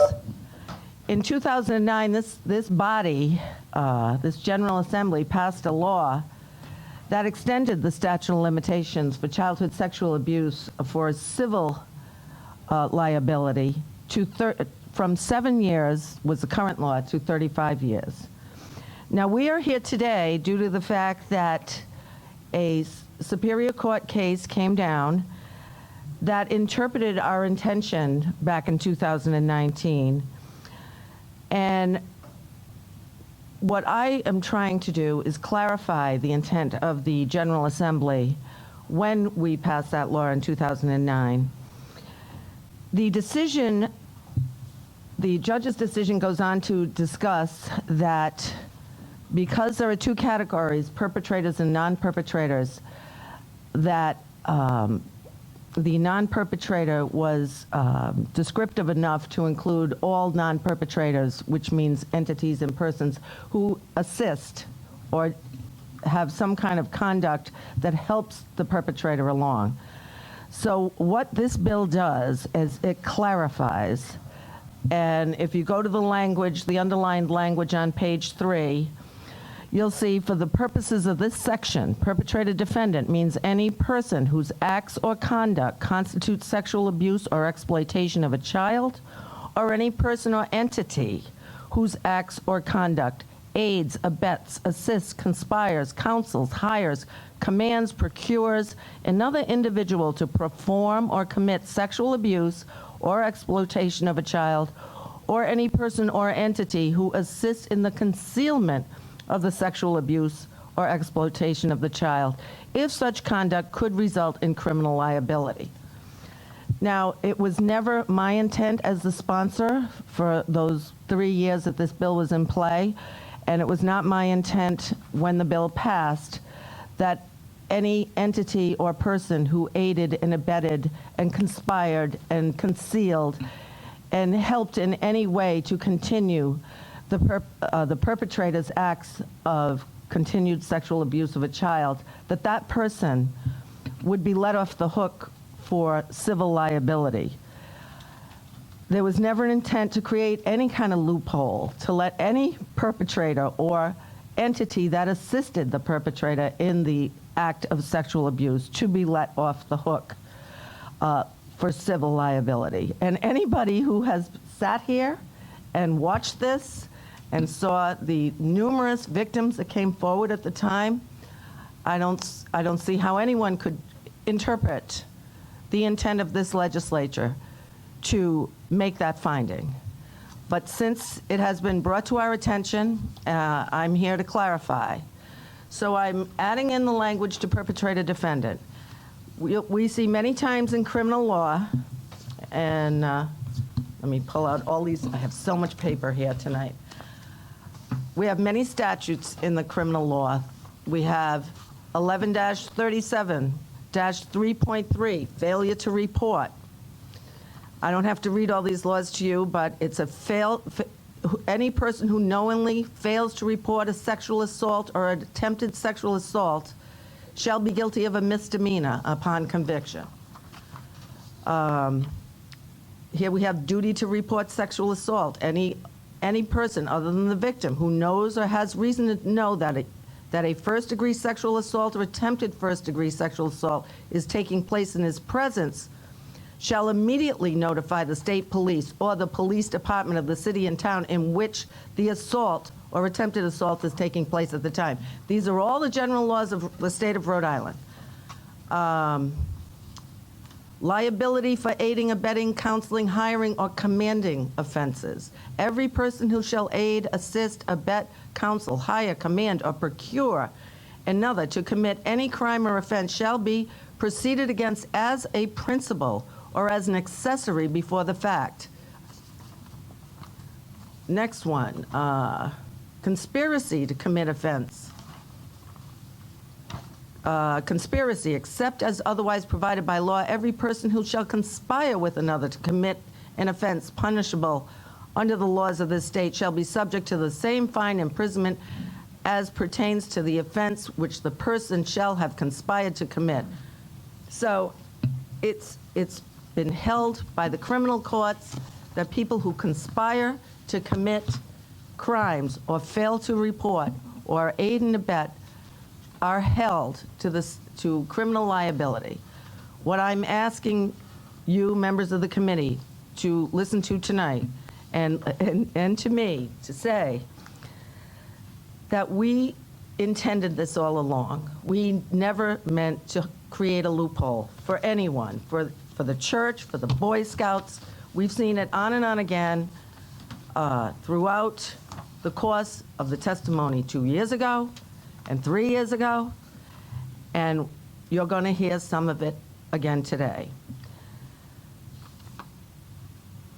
We want to fix the fact that someone who could be an aider and abetter or a conspirer or a concealer, we want to fix that. We want to make sure that that person is in the perpetrator category, not the non-perpetrator category. The non-perpetrator category that was created in 2019 is to encompass any act of negligence. This bill was so complicated at the time. You have to understand that there was a retroactive window at the time that I initially put in the bill. That did not get passed by this body. But I relied on the law. I relied on previous judicial cases, legal cases that came before the court. I relied on the criminal statutes that have always held that aiders, abettors, conspirators, concealers, failure to report people are held to criminal liability. The precedent is that they should be held as perpetrators. I ask this body to please consider, if we don't get to the institutions that allow, and not only allow, assist in this behavior, we're going to, this is never going to end. And we have so many victims that are out there, and they're injured, and they're alive, and their perpetrators are alive. And the institutions that protected them are protected against liability. This makes no sense. It makes no sense that this can be ongoing. Now you've all received a package here from me. These are, you'll see the names of the priest or the reverend, and you're going to hear from the different victims that person abused. So the victim will testify that this is the priest that abused him. You're going to see how many times, in this is just page 1, that this priest was moved around, where you'll see that back in 1971 to 80, abused one child. Then they move him on to another parish in 98. He abuses another child. And I'm not trying to just go after the church, which is what you will hear, but I am trying to say there are institutions that are so interested in protecting the institution that they've lost sight of protecting the children. And in so doing, they've left mayhem in their path.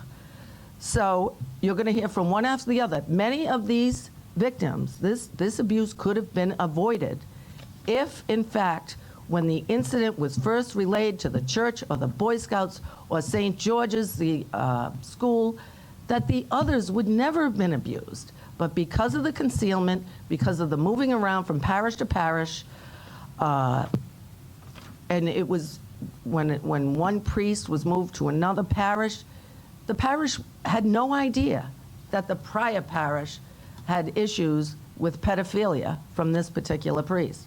So I find it, I mean, it's really hard for me to sit here, and when I heard that decision, it was very difficult for me, because I know all of you that were here know I would never intend that. And I don't think, I had 58 co-sponsors on that bill in 2019, and I don't think any of you intended that. So we're going to hear from the lawyer who, the first one we're going to hear from is Tim Conlon, who is the lawyer representing the 3 victims that the decision was made on. And he wants to explain his feelings about this and what his legal opinion is on all of this. And then you're going to hear from other lawyers that have been involved in cases like this, and then you're going to hear from the victims of these several priests that you were handed out the package. And you can see for yourselves how many times these people were moved around. And you know, the Catholic, the Rhode Island Diocese came out with a list of credibly accused priests, and they still fight these cases in court. Even though the priest is credibly accused, the victims have come forward, they have a lawyer, they have a cause of action, and they will tell you that this is, you know, well, you can read their testimony. It's on the website, but I just want to read a small paragraph, and this is from the Diocese of Providence. The Rhode Island Catholic Conference expresses serious concern for the proposed legislation because it contemplates and impedes the administration of justice and does little to protect victims and subjects an institution that has made tremendous and demonstrable strides on the issues surrounding child sexual abuse to liabilities stemming from activity that occurred literally decades ago. Well, I can tell you it's not only decades ago. Yes, there are some decades ago, but there's some that are not that far away. And I think it's time to settle the score for what has happened to all these people. And I find that just a terrible excuse. And when you go to court with one of these cases, they lawyer up. I know all of us lawyers know what that means. They've got the money. It's David and Goliath. And I want justice. So it's a good bill. I move passage. And with that, we'll start with the witnesses. Thank you. All right, I'll members of introduce the committee. first witness and then turn it over to the sponsor of this bill. I will be here, but I can assure you that her testimony and the other witness's testimony is more compelling when guided by her than myself, even though I am very committed to this piece of legislation. So the first witness is Tim Conlon, who I used to practice law with, I think 30-some years ago. Tim, you there? I am right here. All right, I'm not going to tell... It was, I think we parted company, and I'm going to say it was 86. So whatever that math works out to be. Yeah, we were both a lot younger. So, Tim, your testimony on this bill would be most helpful if you kind of talk about the case you were handling in Superior Court that created the hole in the law or in the factual presentation of one of these cases as it comes to the institution that is involved and how that case unfolded and what leads us here today. Sure. Thank you, sir. I'd be happy to do that. I think it's simplest to be clear about what this particular statute or this amendment that's before you today is about and what it's not about. The 2019 bill, Annie's Law, is extended the time in which a sexual abuse claim could be brought to a victim's 53rd birthday. And it certainly allowed people who were abused as a child to seek redress against criminals who were responsible for their abuse until 53.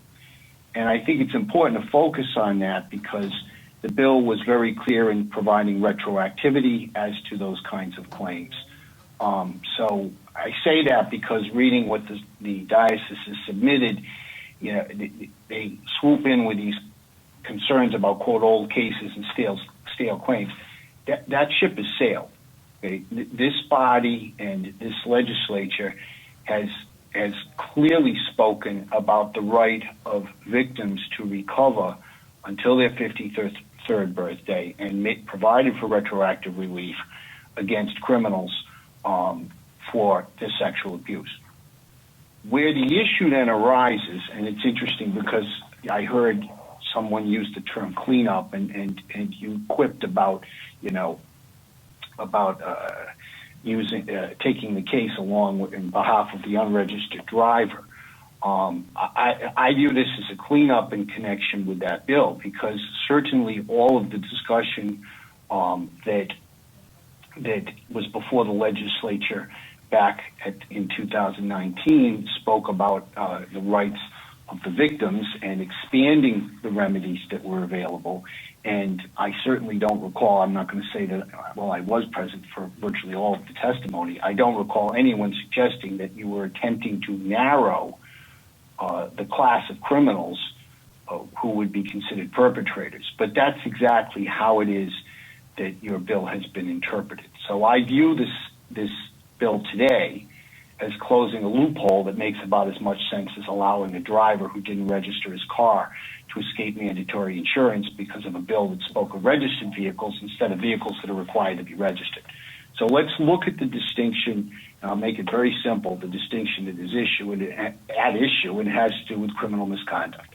And the reason that's at issue is because going back to the prior version of this act, and in even 1996, Kelly, which is a Rhode Island Supreme Court decision that was authored in 1996 relating to the then in effect 9151, was very clear that a person who actually aids and assists in the commission of child sexual abuse such that they would be subject to criminal prosecution would be considered a, quote, perpetrator, end quote, for the purposes of the statute of limitations distinctions that were made under 9151. 9151 then and now has distinguished between, quote, perpetrators and non-perpetrators, and the Supreme Court in 1996 was very clear that a person who, quote, actually aids and abets and assists in the commission of child sexual abuse could be considered a perpetrator. So the question wasn't in 96 whether or not criminals included aiders and abettors, because the Supreme Court said it did, okay? And now the only issue is whether or not the statute that you passed 2 years ago has created a loophole for criminals who didn't actually have sex with the kid. Because that's what the church is arguing.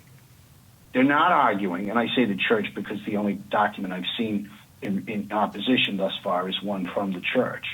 But the argument that was presented was that, well, you know, you could be criminally responsible, but you wouldn't necessarily be a perpetrator because of the way language occurred in two of the paragraphs in the version that was passed in 2019. And that therefore, yes, you're criminally liable, but you're not, quote, a perpetrator. So the argument that is basically against this bill, and if this is what the legislature wants to say, I guess they're certainly entitled to say that, okay, is that a person could be a pimp or a trafficker in children for sexual purposes, could be criminally responsible as aiding and abetting or a co-conspirator, as Representative McAtee just referenced. But as long as they didn't actually have sex with the child, they're off the hook. So that Jazane Maxwell's of the world, who are out there procuring victims, the fixers who are deliberately covering up crimes, well, they may be a criminal co-conspirator, but she's off free because although she is a criminal, she's not the kind of criminal that you people intended when you passed this act and said that perpetrators had retroactive liability up to age 53. Now, I'm going to just say, I really don't think that that's what you folks intended, and I certainly will make that argument to the Supreme Court. But the courts have been very clear that you as a body are presumed to be aware of the actions of the court and are welcomed to weigh in.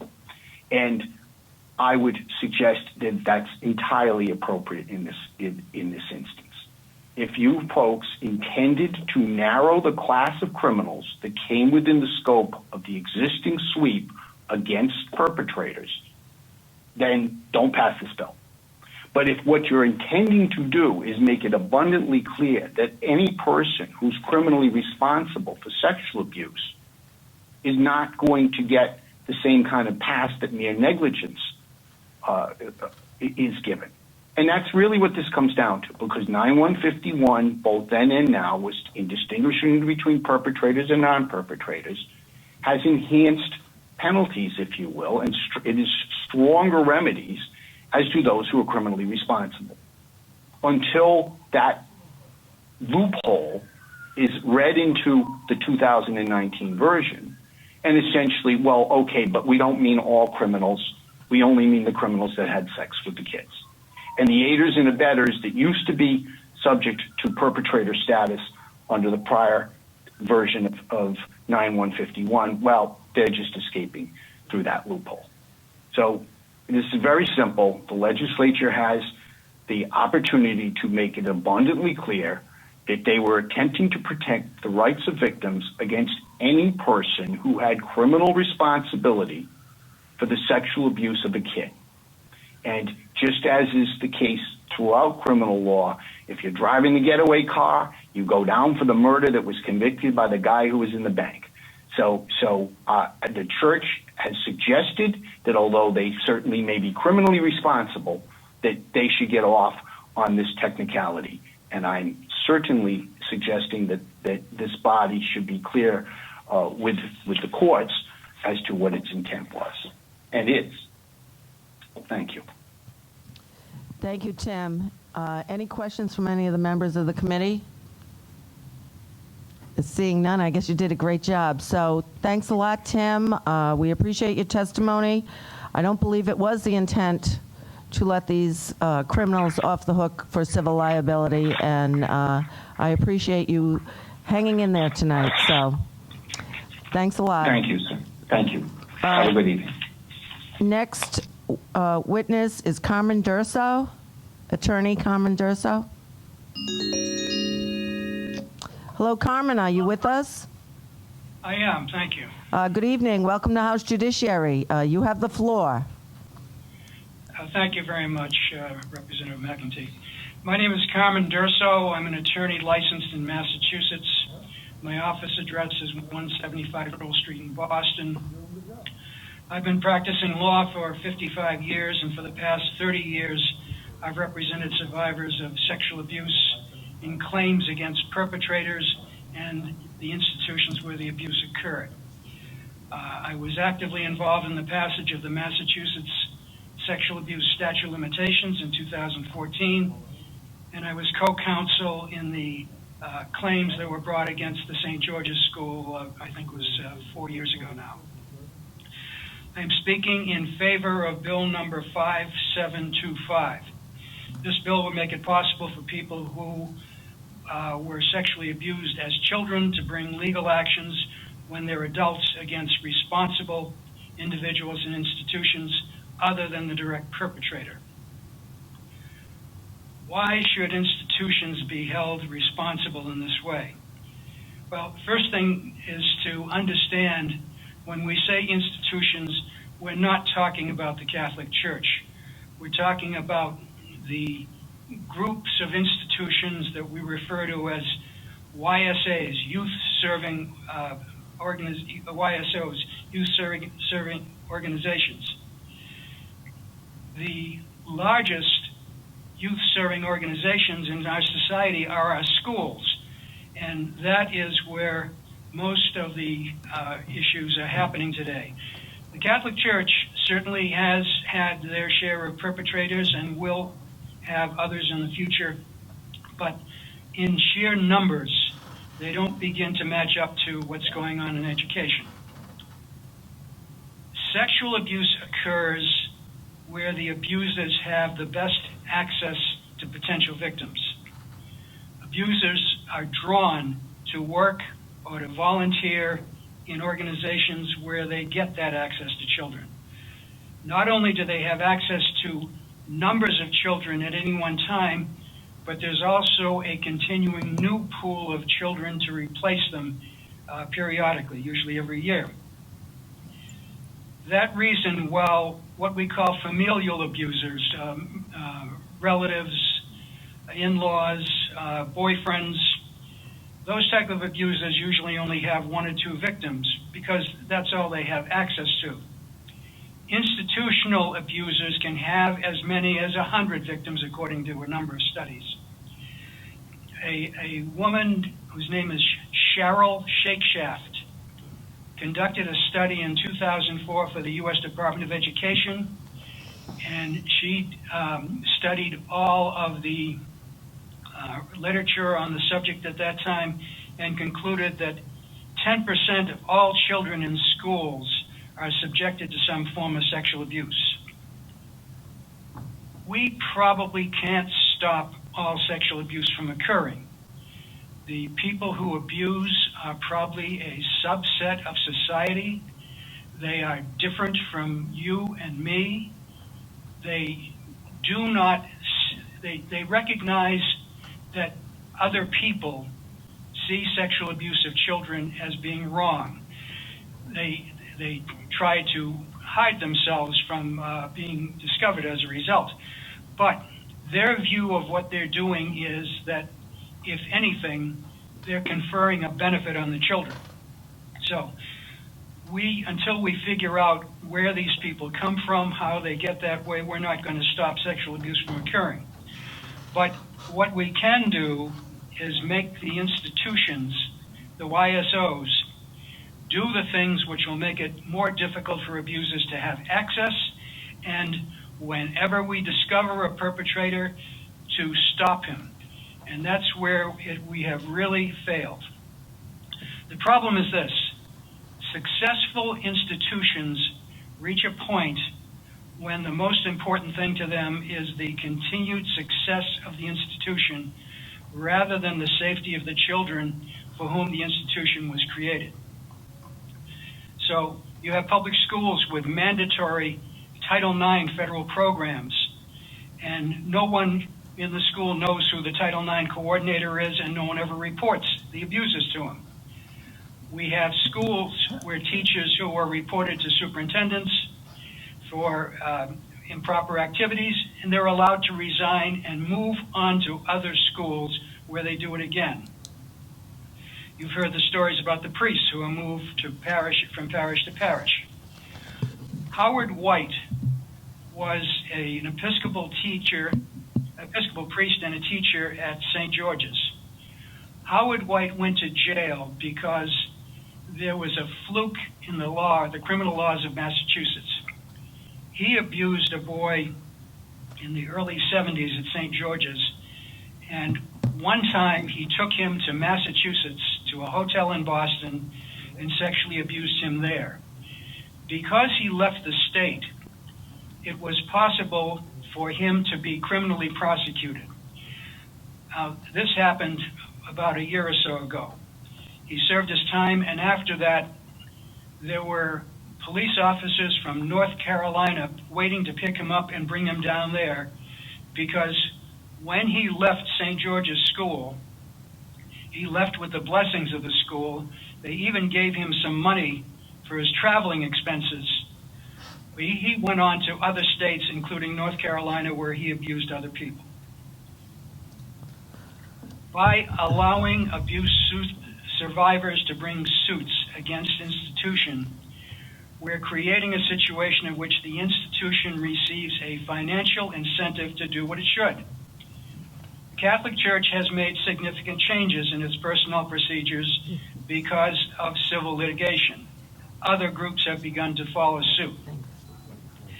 This legislation, which you're considering, is quite similar to what was adopted in Massachusetts in June 2014, except we can bring claims against non-perpetrators using the 7-year discovery rule, and that has retroactive effect. Now, we've been doing this for the past 7 years since that law was adopted in Massachusetts, and the sky hasn't fallen, and COVID aside, the economy of Massachusetts hasn't collapsed because of it. One of the reasons is a very simple one. All of these organizations have liability insurance, and they are protected by it. I went to... Thank you, Carmen. Carmen, we have many witnesses tonight, so I really appreciate your testimony. Is there any questions of this witness? I'm sorry to cut you short. Did you want to just wrap it up, or? I wanted to make one last point. Sure. I went to Holy Cross College, where they made us take theology every year. I remember very little of it except one particular thing. They taught us that there is a moral obligation before you pay your debts, before you help anyone out in any other way, that your first moral obligation is to do right by the people you've harmed. I found it's very hard to convince a lot of people, particularly people in the Catholic Church, that there is such a principle, but there is, and they should observe it. Thank you. Thank you very much, Carmen. I appreciate you hanging in there tonight. Any questions of this witness? Seeing none, we'll go to the next witness. I believe it's Carrie Silverman. Thank you very much, Carmen. I appreciate you. Mr. Silverman, are you there? Yes, I'm here. Can you hear me? Yes, welcome to House Judiciary. You have the floor. Thank you, Representative McEntee and members of the committee. I appreciate the opportunity to testify today and to express our concerns with 5725. My name is Carrie Silverman, and I'm here today on behalf of the American Tort Reform Association, which is a coalition of businesses, associations, and municipalities that support a balanced, fair, and predictable civil justice system. I'm an attorney. I've practiced in the areas of product liability, consumer law, and legal reform for about 20 years. I do not defend anyone in these types of cases or represent the church. We respect your tireless advocacy and the courage of survivors who testify in support of this bill. ATRA has no issue with providing a very lengthy period to bring lawsuits alleging injuries from childhood sexual abuse. Our concern now, as it was in 2019, is the precedent that's set by reviving time-barred civil claims. 5725, as you know, revisits the legislation adopted just 2 years ago and would expand what was a controversial reviver provision to apply beyond perpetrators to businesses, nonprofits, and others. As I testified before the committee in 2019, and as you know, every type of civil action has a statute of limitations that's finite. And when changes are made, they're made prospectively and not retroactively. And it's understandable to view childhood sexual abuses involving such horrible conduct, and it is, that there should be an exception to the rules that we apply to every other type of lawsuit. But tort law often addresses injuries that have a dramatic impact on a person's life. And I've seen those cases that involve a medication that may have caused birth defects, a person who's diagnosed with cancer and attributed to a consumer product or environmental contamination, or a car that kills a child or a parent, possibly as a result of a defect. In all those situations, Rhode Island law provides a set period to file a lawsuit. Usually it's just 3 years. And that period's not based on the heinousness of the conduct or the severity of the injury. It's based on the nature of the evidence. And it always seems unfair to tell those who have been harmed that it's too late to file a lawsuit. But we have statutes of limitations to allow judges and juries to make decisions about liability based on the best evidence available when witnesses can testify and before records have been discarded. And that accuracy is important for any type of litigation, and that's why I'm testifying today. And as you know, for childhood sexual abuse claims, Rhode Island has expanded the time to bring a lawsuit at least 3 times by my count. And most recently in 2019, it gave survivors of abuse 35 years to bring a claim from becoming an adult age 53. And even beyond that period, a survivor has 7 years to file a claim from when he or she discovers or should have discovered the harm caused by abuse. And that 2019 law is also important because it applied that period not only to lawsuits against those who committed the crimes, but also to claims against organizations for negligently hiring or supervising employees or volunteers. And the legislature applied the expansion retroactively, however, only to revive claims against perpetrators. And what it chose not to do in 2019 is to revive claims against organizations based on how they may have operated, hired, or supervised or monitored employees or volunteers 30, 40, or 50 years ago. And what's the difference between prospectively changing the statute of limitations and reviving time-barred claims? For an organization, reviving claims means that it will not have kept records from that time period. It means it won't have purchased insurance or adequate insurance to cover itself, or if it did, it won't be able to locate the policy. It means that those who ran the organization and those who worked there at the time are gone and the perpetrator's dead. And whether it's a day camp, a school, or a dentist's office, it may mean that the person who owns the business now may have had nothing to do with that business at the time. The owner might not have even been born. If Rhode Island revives time-barred claims here, you could expect others to seek similar treatment. Proposals to revive claims will become more common, and as we see here today, some states that have enacted narrow revivers for childhood sexual abuse claims are already considering expanding them. That slippery slope is already underway. ATRA appreciates that the bill before you that you've introduced is not the open-ended reviver that was initially introduced in 2019. As I explained in my written testimony, there's still, we think, the potential that courts will misinterpret this bill to allow basic negligence claims against organizations to be filed and move forward. But however this bill is interpreted, we expect there will be lengthy litigation over whether each old claim is revived or not. It also doesn't change the likelihood that the reviver will be found unconstitutional.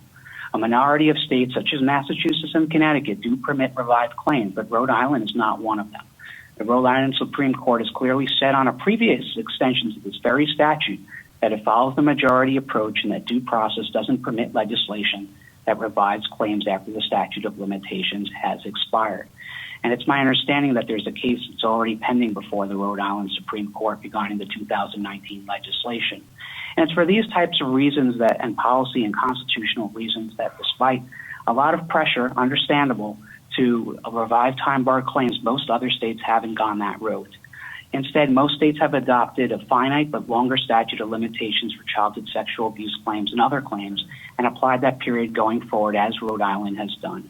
I thank you for the opportunity to testify today and for your advocacy and considering ACTRA's concerns as you address this bill.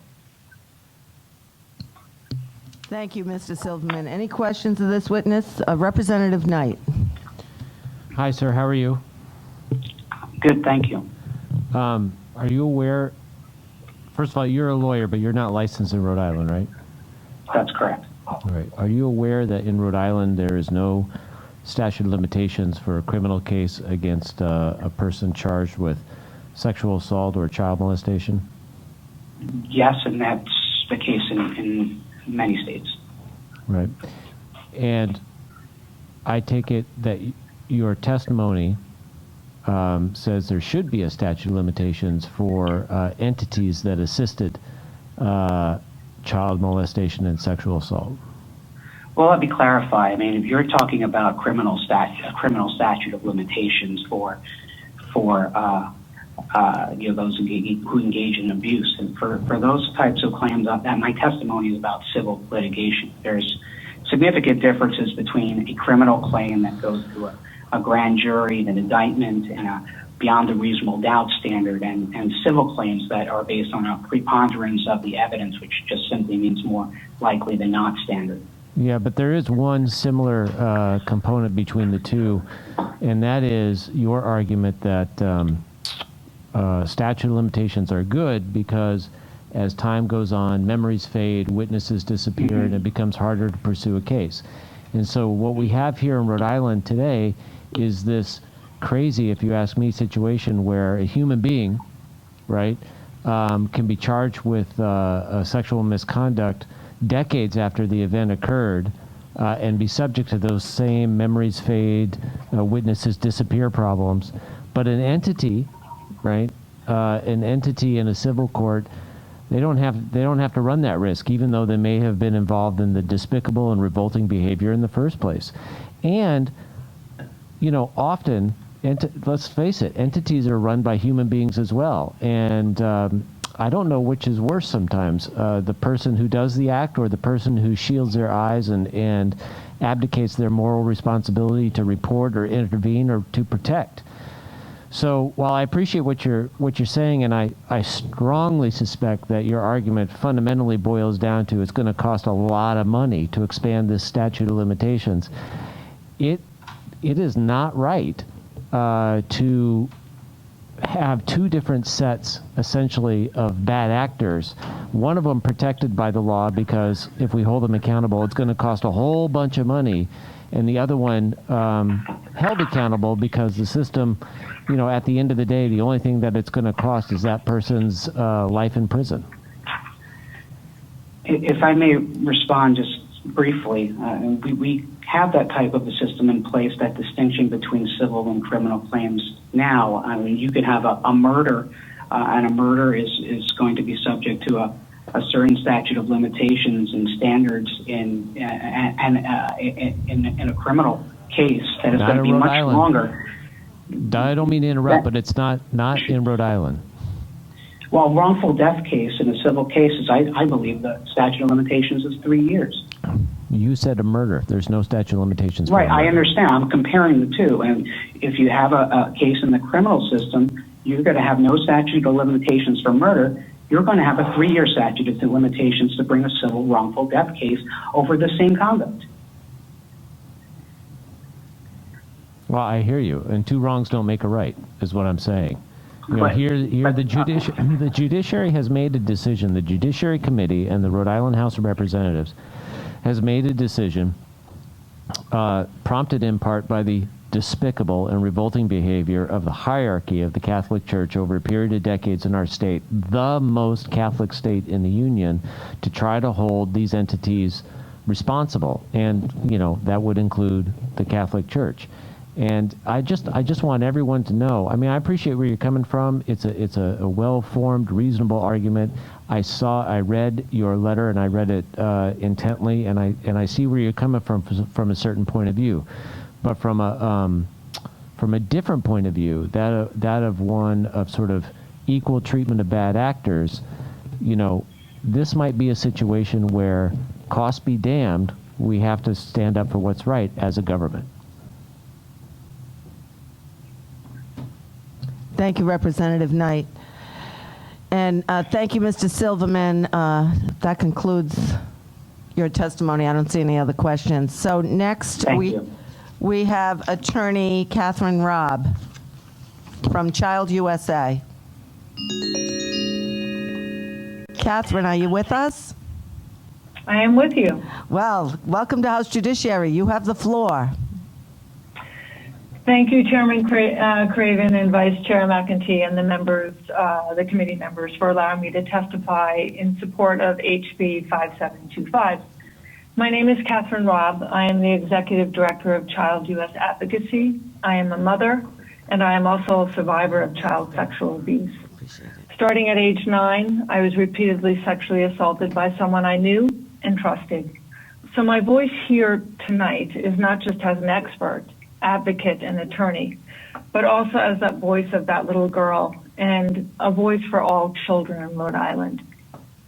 At Child U.S. Advocacy, we work on child protection legislation all over the country. There is a national trend by lawmakers in responding to the epidemic of child sexual abuse, which the data presently shows that 1 in 5 girls and 1 in 13 boys will be sexually assaulted before their 18th birthday. That is 13% of all children. We also understand that the average age of disclosure is age 52. And we know that the monsters, they look like the good guys. Sandusky, Nassar, Epstein, the Pennsylvania Grand Jury Report, Dr. Earl Bradley at the Rockefeller University, family coaches, doctors, the list goes on and on. It is ubiquitous. But by far, most abuse happens in the family. SOL reform legislation serves 3 purposes. 1, it identifies previously unknown predators. 2, it shifts the cost of abuse away from the victim and the taxpayers of Rhode Island to the bad guys. And finally, it educates the public about the nature and prevalence of this epidemic. Since 2002, 37 states, the federal government, and the District of Columbia have extended their statute of limitations for child sexual abuse. 21 jurisdictions have revived their civil statute of limitations, and 13 jurisdictions have completely eliminated it for child sexual abuse. This year, as of today, and we're still in March, 30 states have already introduced SOL reform bills, and 17 of those are revival legislation. Revival laws serve the common good. They spur institutional change, hiring, supervising, insurance, document retention, child protection practices, and policies. The national trend is clear. The sky is not fallen, as Carmen Dorso said earlier. The sun rises every day. Some have cried, but my God, the courts will be flooded. The courts have not been flooded. For example, in New York, a state of 8 million people, 5,000 claims have been filed. That's 0.0625%. And in California, during 2003, when the civil SOL was revived there, 300 predators were identified to the public that had not been identified before. In a population of nearly 40 million people, approximately 1,150 survivors came forward. That equals 0.002% filed claims.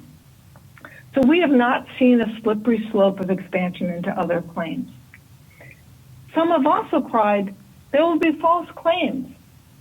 I've seen that in testimony by Mr. Silverman, who just previously testified. Well, that will be tough because there just isn't any data on that. There are very, very little false claims filed, so little that there's no data on it. Some will also cry, but we don't do this for other torts. These are not typical personal injury claims. These are not car crashes. These are not slip and fall cases. These are not defective products. It is not about the severity of the injury, but the unique type of injury. We are talking about the sexual assault and rape of children. These are very different civil wrongs. These wrongs silence their victims. I asked this committee to think of them as repeated intentional car crashes that damage and traumatize and muzzle the child victim and cause damage their entire lives. Other torts do not shame and scare the victims into silence, which then delays their disclosure. Again, as we know, the average age that a victim discloses is age 52. Personally, I was in my 40s when I first spoke publicly about my abuse. Some have also cried, but institutions will go bankrupt. Any bankruptcies are Chapter 11 voluntary bankruptcies. These type of bankruptcies serve the wrongdoer. They get to reorganize their debts and their liabilities. It's essentially a new day for them. It's not a new day for the victim. They live with their harm and pain of sexual abuse their entire lifetime. Victims become a number on a spreadsheet in bankruptcies. Their voice is lost. The wrongs of others are kept secret as there's no discovery. And meanwhile, it's the victims, society, and Rhode Island taxpayers that bear the enormous financial burden of the cost of child sexual abuse. Child sexual abuse burdens all sectors of society: educational, medical, social services, law enforcement, workforce and employment, the penal system. All parts of the Rhode Island society is affected and burdened by this cost. In a study done in 2015, the cost of abuse is estimated to be $9.3 billion annually. This cost falls on the taxpayers. Some have also cried, it's not fair. Due process. As an attorney and as an American, I believe in due process. But we must understand that constitutional rights are not absolute. The safety and the common good of children outweigh due process. The SJC in your neighboring state in Massachusetts in the Sliney decision held that retroactivity was constitutional. I say to this committee, let the legislature legislate. Stay in your lane and allow courts to decide issues of constitutionality. I would also say that there are safeguards. Thank you, let me just Katherine. wrap this up. Okay. Let me just say one final thing. Thank you, Representative McEntee. Plaintiffs must prove their cases. And let me just finish with this. It is absurd and perhaps offensive to think that the good lawmakers of the Rhode Island legislature would intend to excuse criminals, aiders and bettors and the like, from civil liability, especially when we're talking about horrific criminal acts of sexual abuse on children.